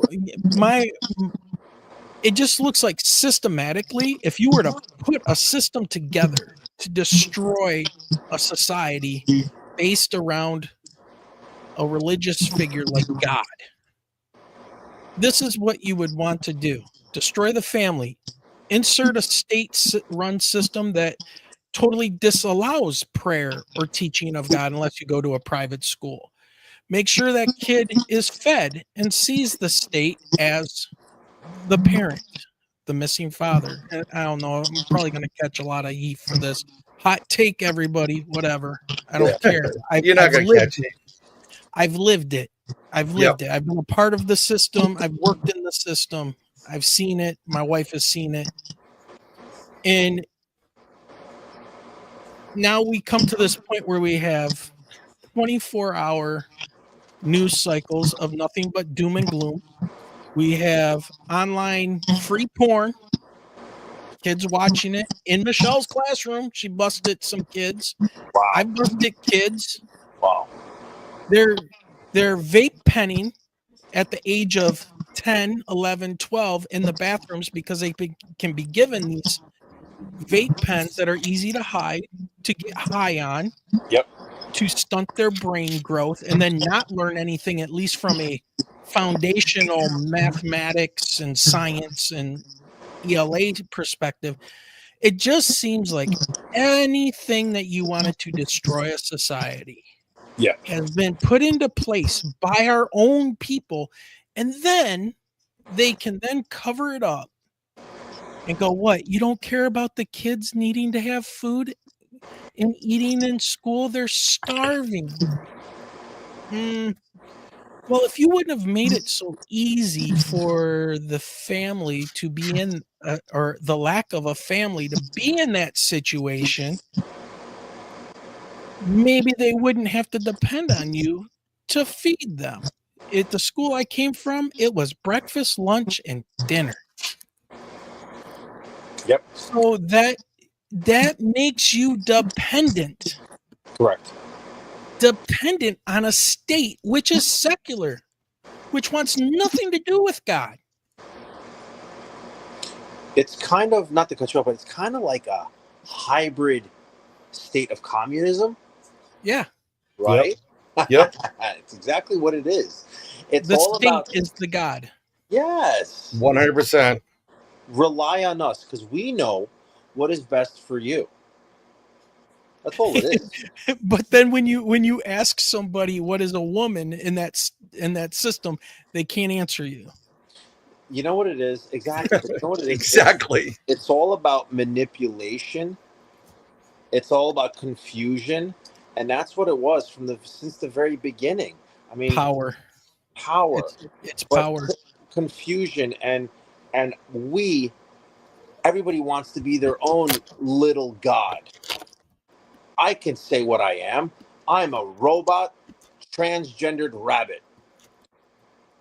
Oh, okay. That's what it is. And it's all about manipulation and getting up here. I mean, again, I like going back to the whole biblical aspect of it in Genesis when the serpent deceived Eve. He was like, she says, God told me I can't eat the fruit. And he was like, what are you talking about? You can eat it. She's like, yeah, but he said not to. No, you'll be fine. You'll be like God. You'll see everything. You'll know everything. So that's where it started from, which, by the way, it wasn't an actual fruit. Right. The term fruitful, when God said be fruitful, she basically, no, with the serpent, with Satan.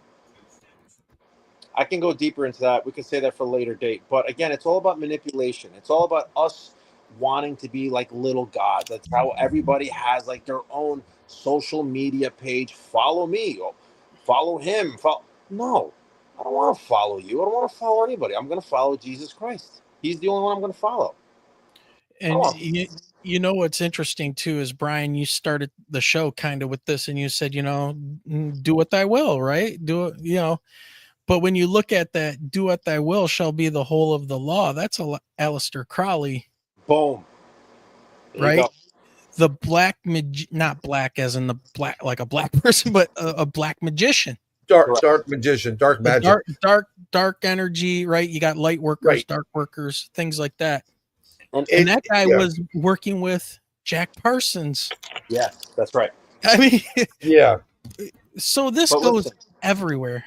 And And again, going back to the Old Testament, any type of sorcery, any type of like mediumship, God despises it. His exact words, I despise all that. And guess what? Right. It's going on around the planet like Well, crazy. you know what's really interesting is if you go back to the 12 tribes, Yeah. um, each tribe was responsible for something. There were the soldier tribe, the farmers, but there was also the religious or the sorcering. And it's not sorcery, it's actually the origination of magic. And it Where was only to be used in communication in the temple with the Lord. So well they you're were you're talking connecting. about the Levites. They were the priesthoods. Right, the That was priests. them. Yeah. But basically, it goes back to it's kind of what they were using.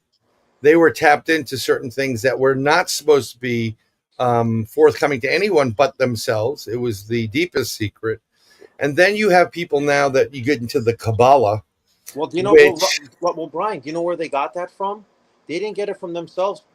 They got no, it from it was the surrounding regions where God was taking them.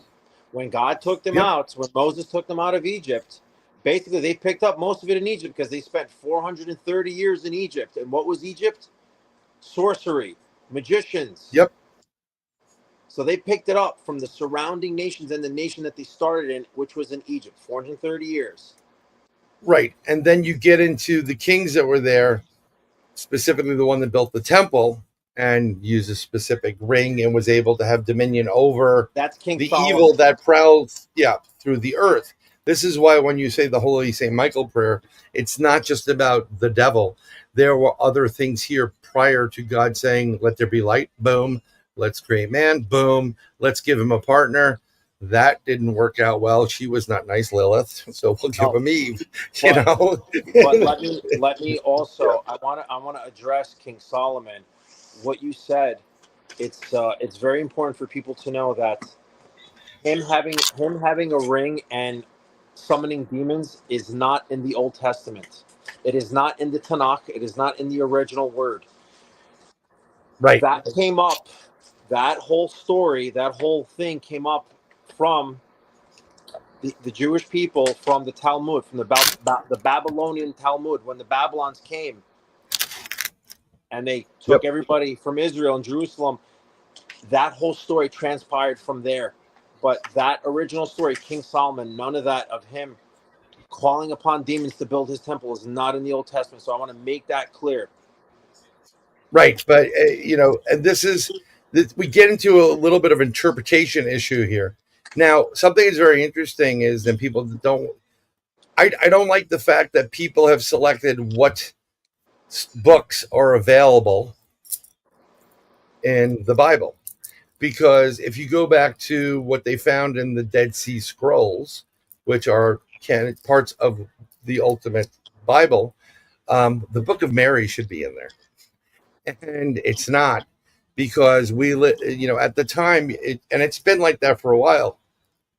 It was men go to work, do whatever. Women are, I don't want to say property, but it's, you know, they took care of the house, the children, and whatever, and they didn't have the same equilibrium outside of the home. It was a male chauvinistic, whatever society.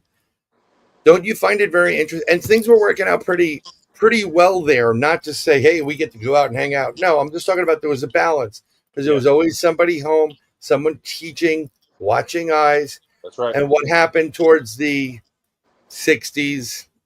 I am woman, hear me roar.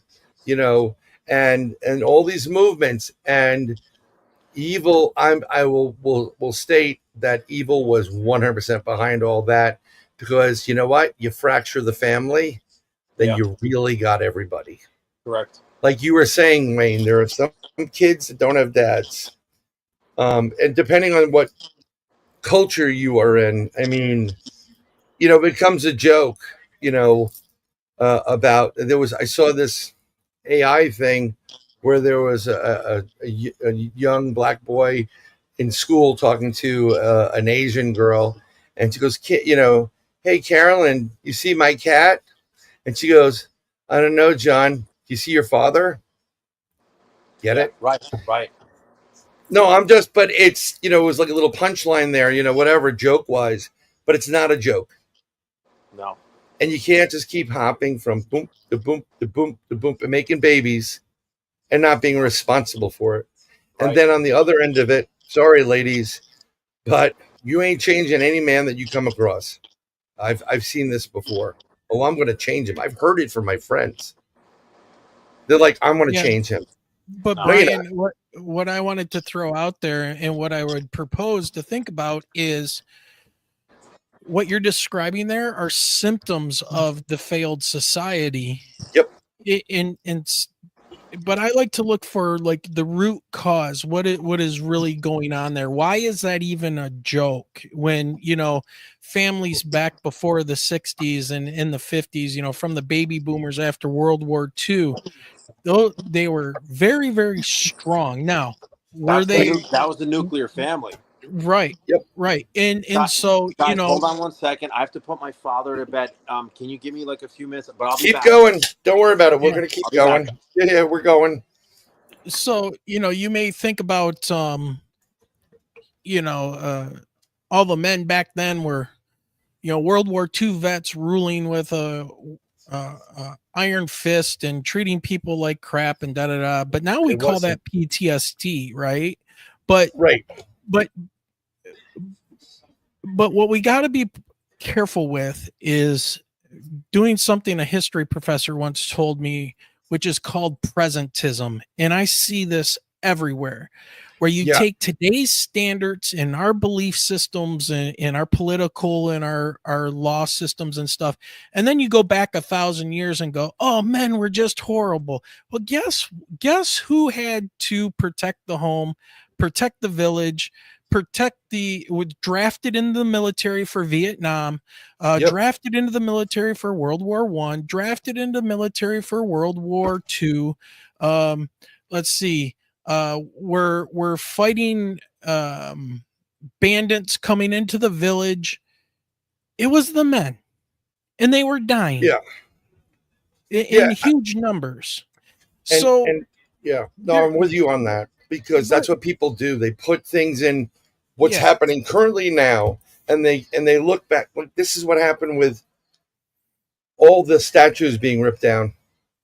Well, sure, You don't absolutely. understand. And what people look, it's not a pleasant thing to see a whipping post or a statue of X, Y, and Z or whatever it is. But if you rip it down, then no one sees it and gets uncomfortable. Okay, so what happens is history repeats itself again, Right. and that's So what's happening right now. yeah, Sorry, I didn't mean to interrupt. let's look at this from like a history teacher standpoint. If we ignore and we erase, didn't they used to call that whitewashing, like Yeah, in history, where anything bad that certain groups of people did, they would just remove it. So let's just say we got rid of all the Confederacy stuff and all the nasty stuff that happened that got us to where we are today. Hopefully, well, I would like to argue that it would be a better society. It seems like that it just continues to placate to humans' emotional, negative, materialistic desires versus, something more philosophical in growing your body and your mind and everything else, right? But it just seems so bizarre that it's almost like everybody is so damn sensitive that you can't even look at your own past to see where you screwed shit up and go, I recovered from that. That's changed me as a person. But now you're going to apply that to a country. right. Oh, the Europeans came over and they conquered South America, Central America, North America. Yeah. Well, the Arabs conquered all throughout Africa and into Europe, and the Europeans conquered into Russia And we could go on and on and on. There's And always, on. within the Native American indigenous tribes, there's a lot of conquering going on there, and a lot of them sold people as slaves. There's slave trade going on right now. Still It's in the today. Middle East. Yeah, you can go out and buy yourself a Dude, slave. go to the Congo and see who's mining the lithium for your damn phone batteries. Yep. Little black kids Yep. working in these pits. And if they don't do it, or they try to, let me tell you something. This is also in the diamond and the gem industry, and they don't. Yep. It's not a kinder, gentler world over there. If they catch you stealing, they cut your hand off right there with a machete. That's no joke. This is the problem we had with people coming back from Vietnam.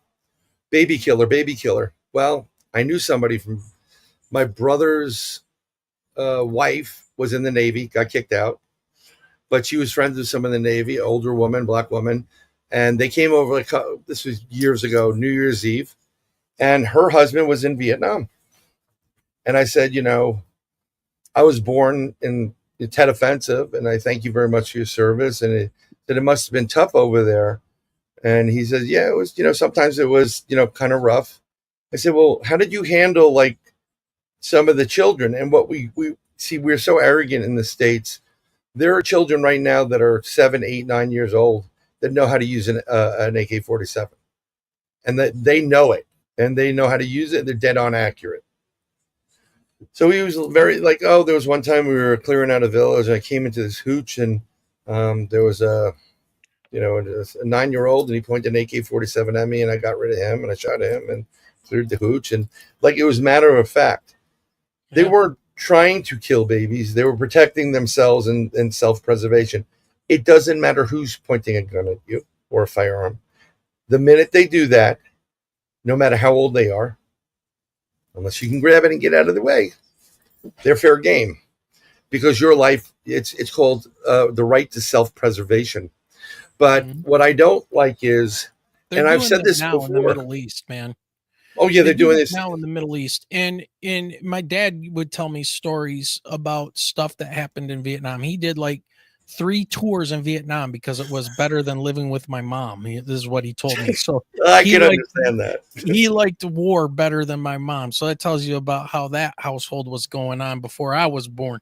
But regardless, right? It's like they used to try to get the soldiers to buy bottles of Coke and, like Coca-Cola, and they would put glass in the Coca-Cola.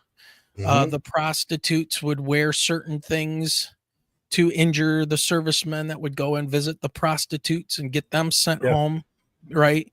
But yeah, there were where they used kids with fire bombs, like kids as IEDs and things like that. Like today, we're all like, oh, we're so shocked about what happened. Listen, no, they were doing that long ago. We're so stupid sometimes in this country not to realize the lengths that people will go to fight a war. Like you have no idea. None. Yeah, They'll sacrifice their own people. Human shields. They don't care. We're so coddled here, man. We are just so, man. It's just amazing. I'm and friendly we with the most. Exactly. I'm friendly with someone whose nephew is a sniper in the military, and they call him Fingers. So he's telling me all these stories about it. He goes, yeah, every like 3 months, 4 months, he gets called in, and they have to have a talk with him. Because what he does is he shoots the finger off of some of the locals and in country, Iraq, Afghanistan, whatever. And he says it exactly as he says. He goes, sir, my objective and mission and, my orders are to protect the base from, problems. And he described it. He goes, you'll see somebody like a little kid with their arms behind their back and they're waving one hand.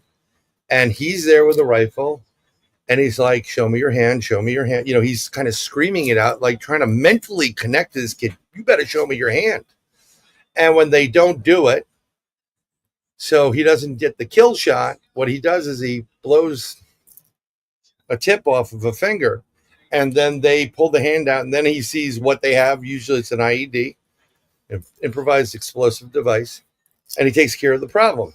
So he explained it to him. So these people, the generals, whoever he reports to, they have to go back to the mullahs and whatever and explain it to him. But you are 100% correct. There are a lot of people in the Middle East that are using hospitals as storage facilities and operation units. They're using kids as shields. And it's just, war is not pretty, folks. And that whole, conflict that took place, I purposely, I will say it, it was reported numerous times beforehand that there was something taking place, and Israel decided not to under their leadership, which I use that word very loosely, leadership. And they purposely allowed it to happen so it give them a Pearl Harbor 9/11 excuse to go in and wipe out and get rid of a problem that they've been dealing with for a while. And they're the only ones that have been dealing with it for a while. And I had a couple people I knew that were Palestinian, very nice people. They got Americanized very quick. They loved being an American, and they didn't want a part of the other stuff. And he says from day one, they're brainwashed, and they're all, it doesn't matter how old they are, they're all deaf to blah, blah, blah. So unless you get them all out, this is going to keep back and forth. And one of the things I liked about the current president that he said, we got two countries been fighting each other for so fucking long, they don't even know what the fuck they're doing. And that's the truth. Pardon the French. And, it's just part of the problem. We have another country that is the reason why you had the training and the munitions, and that's Iran. And they supply the Houthis. Yeah, and who we Hezbollah. put into power, by the way, in the 70s. Oh, we always pick Right? It's always like the bad guy. We're picking the bad guy that's eventually going to screw us. Al Qaeda, you name it. Oh, yeah. We supported Al Qaeda when they were going against the Soviet Union in Afghanistan. right. So we supplied them with all their training and materials, and then they turned around and used it on us. Exactly. Which was always their stated goal, anyways. If Sure. you're not of a certain culture or whatever, the enemy of my enemy is my friend. I mean, they've been saying this stuff forever, and so Art of war, right? Art of war. well, you will get used if you put yourself out there to be used as a tool. It's you're going to be used as a tool and then thrown away, and right. I just people this is why history is important in studying history and not tearing down statues and stuff, even if it is the most heinous crap in the world. You have to learn from those lessons, and we just keep on repeating the same stuff along with everybody else. We got to be involved in everything because, well, it's all about money and it's all about power. And that's really industry. Yeah, absolutely. Right. The MIC, baby. The MIC. We are the most militarized country in the world, by the way. Oh, yeah, I know. You realize this. I 100% realize I know who I deal with and I'm friends with and the people, what they do. It's very interesting because I posted something about New York City where they had 9/11. And I'm not going to go into that whole thing because there's a lot of BS around that whole thing too. There's no need. No need. But how they can vote for this socialist Muslim guy who's just here like X amount of years. And what they're talking about is taxing people because they're white or taking their property. I mean, we've gone into a communism state. And, so I posted, I'm like, New York is DOA, and, I love infidels, like that. They're going to change their logo. The Statue of Liberty is going to have a burqa over it. So someone gave me crap on there. Like, yeah, I mean, they'll tear everything Americanized down and they'll put up, markets, and it'll just, you don't understand, getting free food leads to now you have to do this. Now we own this. So don't Do believe you the hype. think you're gonna get? Do you think you're gonna get free food with no service or obligation from your body by these Exactly. states that do this? You are absolutely the dumbest person on the planet if you think that you're going to get anything for free and not have to pay for it in one way or the other. You're either Right. going to give up yourself, you're going to give up your kids, you're going to give up something. And just like everybody complained about the 9/11 bill, right? What the NDAA or whatever back, when 9/11 happened, right? Oh, people are giving up their freedom for security. People will give up their freedom for security. Well, what are they going to give up when they're going to get free housing? Well, I'll tell you what that house Exactly. will be like. I'll tell you what that apartment will be like. I grew up in one. We called it the projects, where you Yeah. had no money. The water didn't work. It looked like garbage. There's garbage everywhere. Maybe you get heat. Maybe you don't. Maybe, or maybe you burn the place down because you do have a space heater, or you leave Yep. your stove on.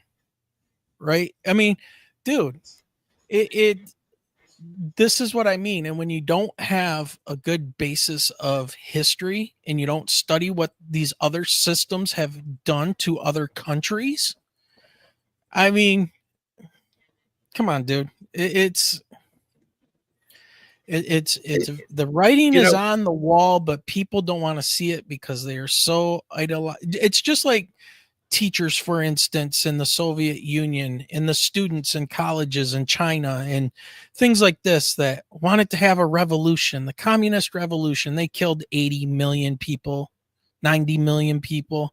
And then what happened?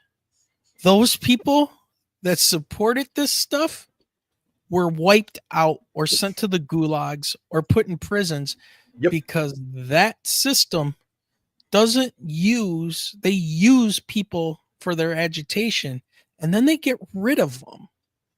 right. It's the same thing in Cuba. Cuba, perfect So example. all these people that supported Castro and what they were preaching, they're like, oh, this great life and whatever. The ones that knew the whole thing that they were preaching, they were the first ones killed. Mm-hmm. Because once they deviated to the full control, these people that were like, well, this is not what we agreed upon, and this blah blah blah blah, that would have called dissension in there. So they get rid of them, and now no one knows the truth, and they're doing what they're doing. But getting back to the whole Iranian thing, them supporting all these terrorist organizations and with munitions and money, which again came from the United States. When Barry gave a whole boatload of money to them, they shouldn't have. I posted this stuff and I said, this is bad for New York. It's going to kill it, and I'm not opposed to Islam or, whatever, but, some guys like, oh, you're racist and whatever. And I said, not really. I just saw the writing on the wall, just like Jefferson did when he read the Quran. I've read the Quran. It's not a religion of peace. Sorry, folks. It's just not. You can say whatever you want about it, but, and I have a direct correlation to what took place because and Nick's back. So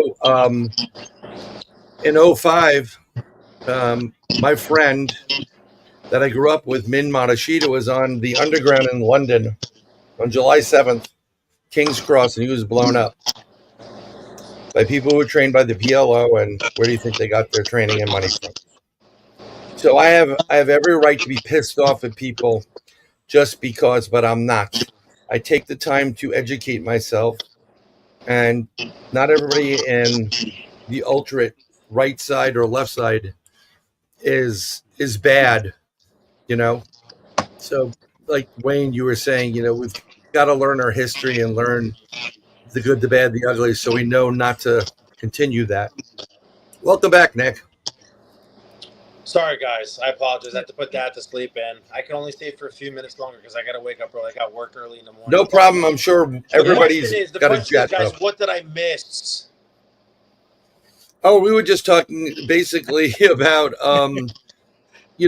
just being informed, and don't deny history. You have to learn your history in order not to repeat the history. Well, yeah. And people are are disregarding the history. They're pulling down statues, because it offends them, and these people are so offended. But between that and also the fact that during certain movements, the feminist movement, no disregard to women out there, you guys are a lot stronger than we are because we're not pushing anything out 10 centimeters. Exactly. Um, Women are exactly. stronger. Women are stronger. Yeah, but that push for women to be equal, that just means there's another tax base coming out, and they're dividing the family, and now they can go to their kids and brainwash them completely. Yeah. Not to say that you're doing it, Wayne, at school, but they're like in New York, they had the Common Core crap, and it's every year since my oldest daughter went to school, they changed the math program. How can you keep up with that at that point? No. But I don't want to. I don't want to kill everybody with this stuff. Well, No, if it's just back to my normal argument, and Nick, you can end on this if you want. But again, it's people looking for something to fill that void, that emptiness and stuff. And when you look at it, it seems like if the father isn't there, human wise or spiritually, however you want to look at this stuff. I mean, the Bible should be kind of like a psychological manual, the psychological manual number one of trying to be a good person and learning from your mistakes and having a good family and respecting your wife and respecting your husband and if you follow these rules, you should have a pretty decent life. And they've thrown that out, but yet want the kids to be dependent on teachers and school systems to be raised properly. When I have 130 students who I care about all of them greatly, but there's only so much you can do. And all that instills is that the schools will have answers to everything and to those kids. Yeah. And the kids know it. Kids are rebellious. That's what they do. So they rebel against that. Yeah. All right. And consequences and everything else. So I don't know. To me, that is like the base of the main problems that we have in our lovely Western society today, is that we miss the philosophy, we miss the family structure, we miss the wisdom, we miss having mentors that part on that wisdom, will impart that on the kids. And they're inundated with everything from around the world that whatever tickles their little pleasure principles in their brain is the right thing to do. If it feels good, it's right. Yeah. And we know that's not true. So Correct. I don't know. And Nick, you got to go. So what do you want to end with? Well, basically, I look at the Bible, and I tell this to everybody. I look at the Bible as, you know how a car comes with a manual? We come with the manual. It's the Bible. That's our manual. Yep. Read it. It's so simple. I mean, it's the most perfect manual that you can have. Love thy neighbor. Is that really so bad? Really? Wait a minute. It depends on who you vote for, whether I'm going to love you or not. Right. I'm with you on that. But I mean, obey your parents, love your parents, love the Lord with all your heart, mind, soul, and strength. Is that so bad? No. These are principles. These are principles where we're lacking, but we're not lacking because, and I've said this before, and I hate repeating myself, but we've had it. The Bible's it's flourished throughout the entire planet. Every island, every nation, everyone has a Bible. There shouldn't be an excuse to just like to open it up. You have nothing to lose. Okay, you're Muslim. You're a Buddhist. That's cool. I'll read about it. I'll learn about you. I've been learning about, I've been reading the Quran. But has anyone died for our sins? Has anyone loved us so much that they actually died for our sins? Like is there a shroud of Turin for Buddha? Is there a shroud? Is there an imprint of a man's image? Do we have that? Is there anything out there, guys? No. Nope. No. There's nothing out there. I mean, have you guys looked into the shroud of Turin at all? Bryan, I know you have. Yep. What do you think about it? Yeah, it's really something else. They can't. Do you guys understand? They're willing to pay anyone on the planet. What is it? $1 million or a few $1 million if they can copy it and remake it.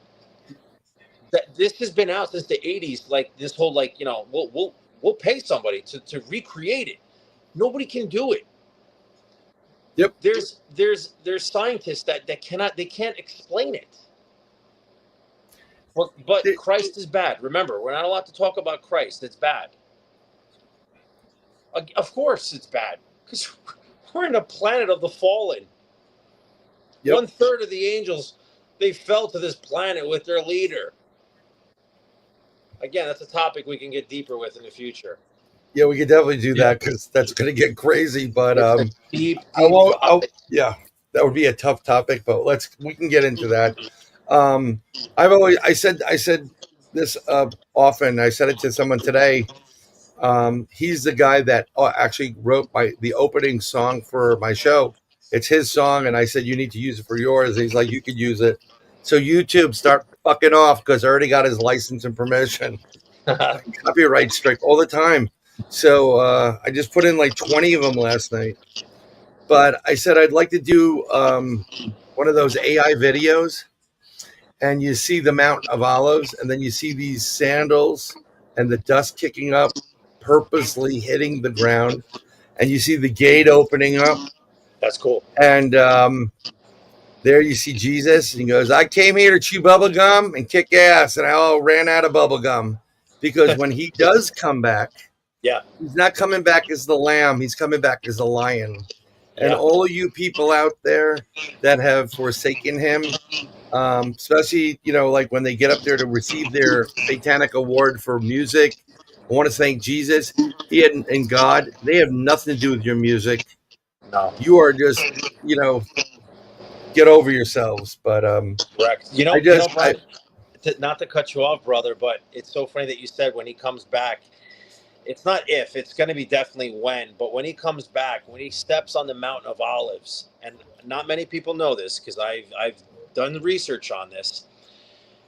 In the Mount of Olives, when he comes back, the valley is going to split. There's going to be an earthquake, and there's going to be a giant valley, and it's going to separate when he comes back.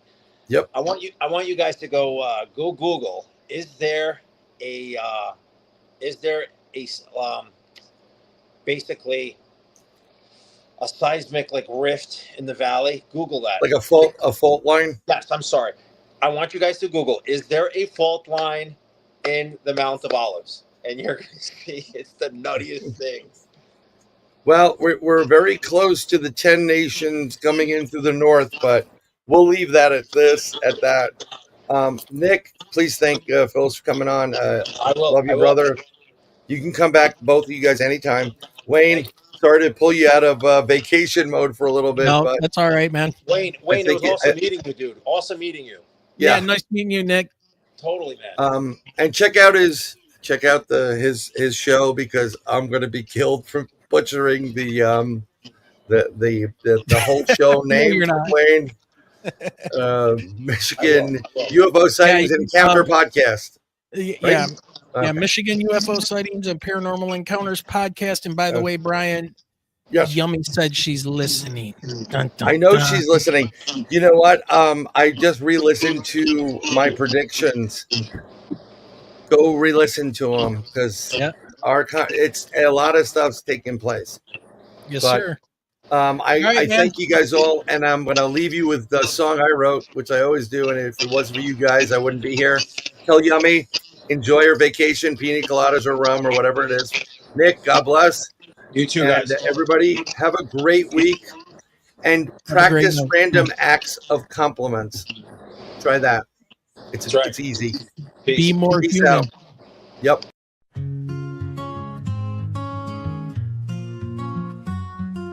You, it's always been you. God showed me you. I have been searching decades for you. I found you, I lost you. My heart is broken without you. My soul aches for you. I need you, I want you. My days are filled with you. I've seen the future with you. My home is with you. I have felt the future with you. My nights are filled with you. Love is you. True love is you. My happiness is you.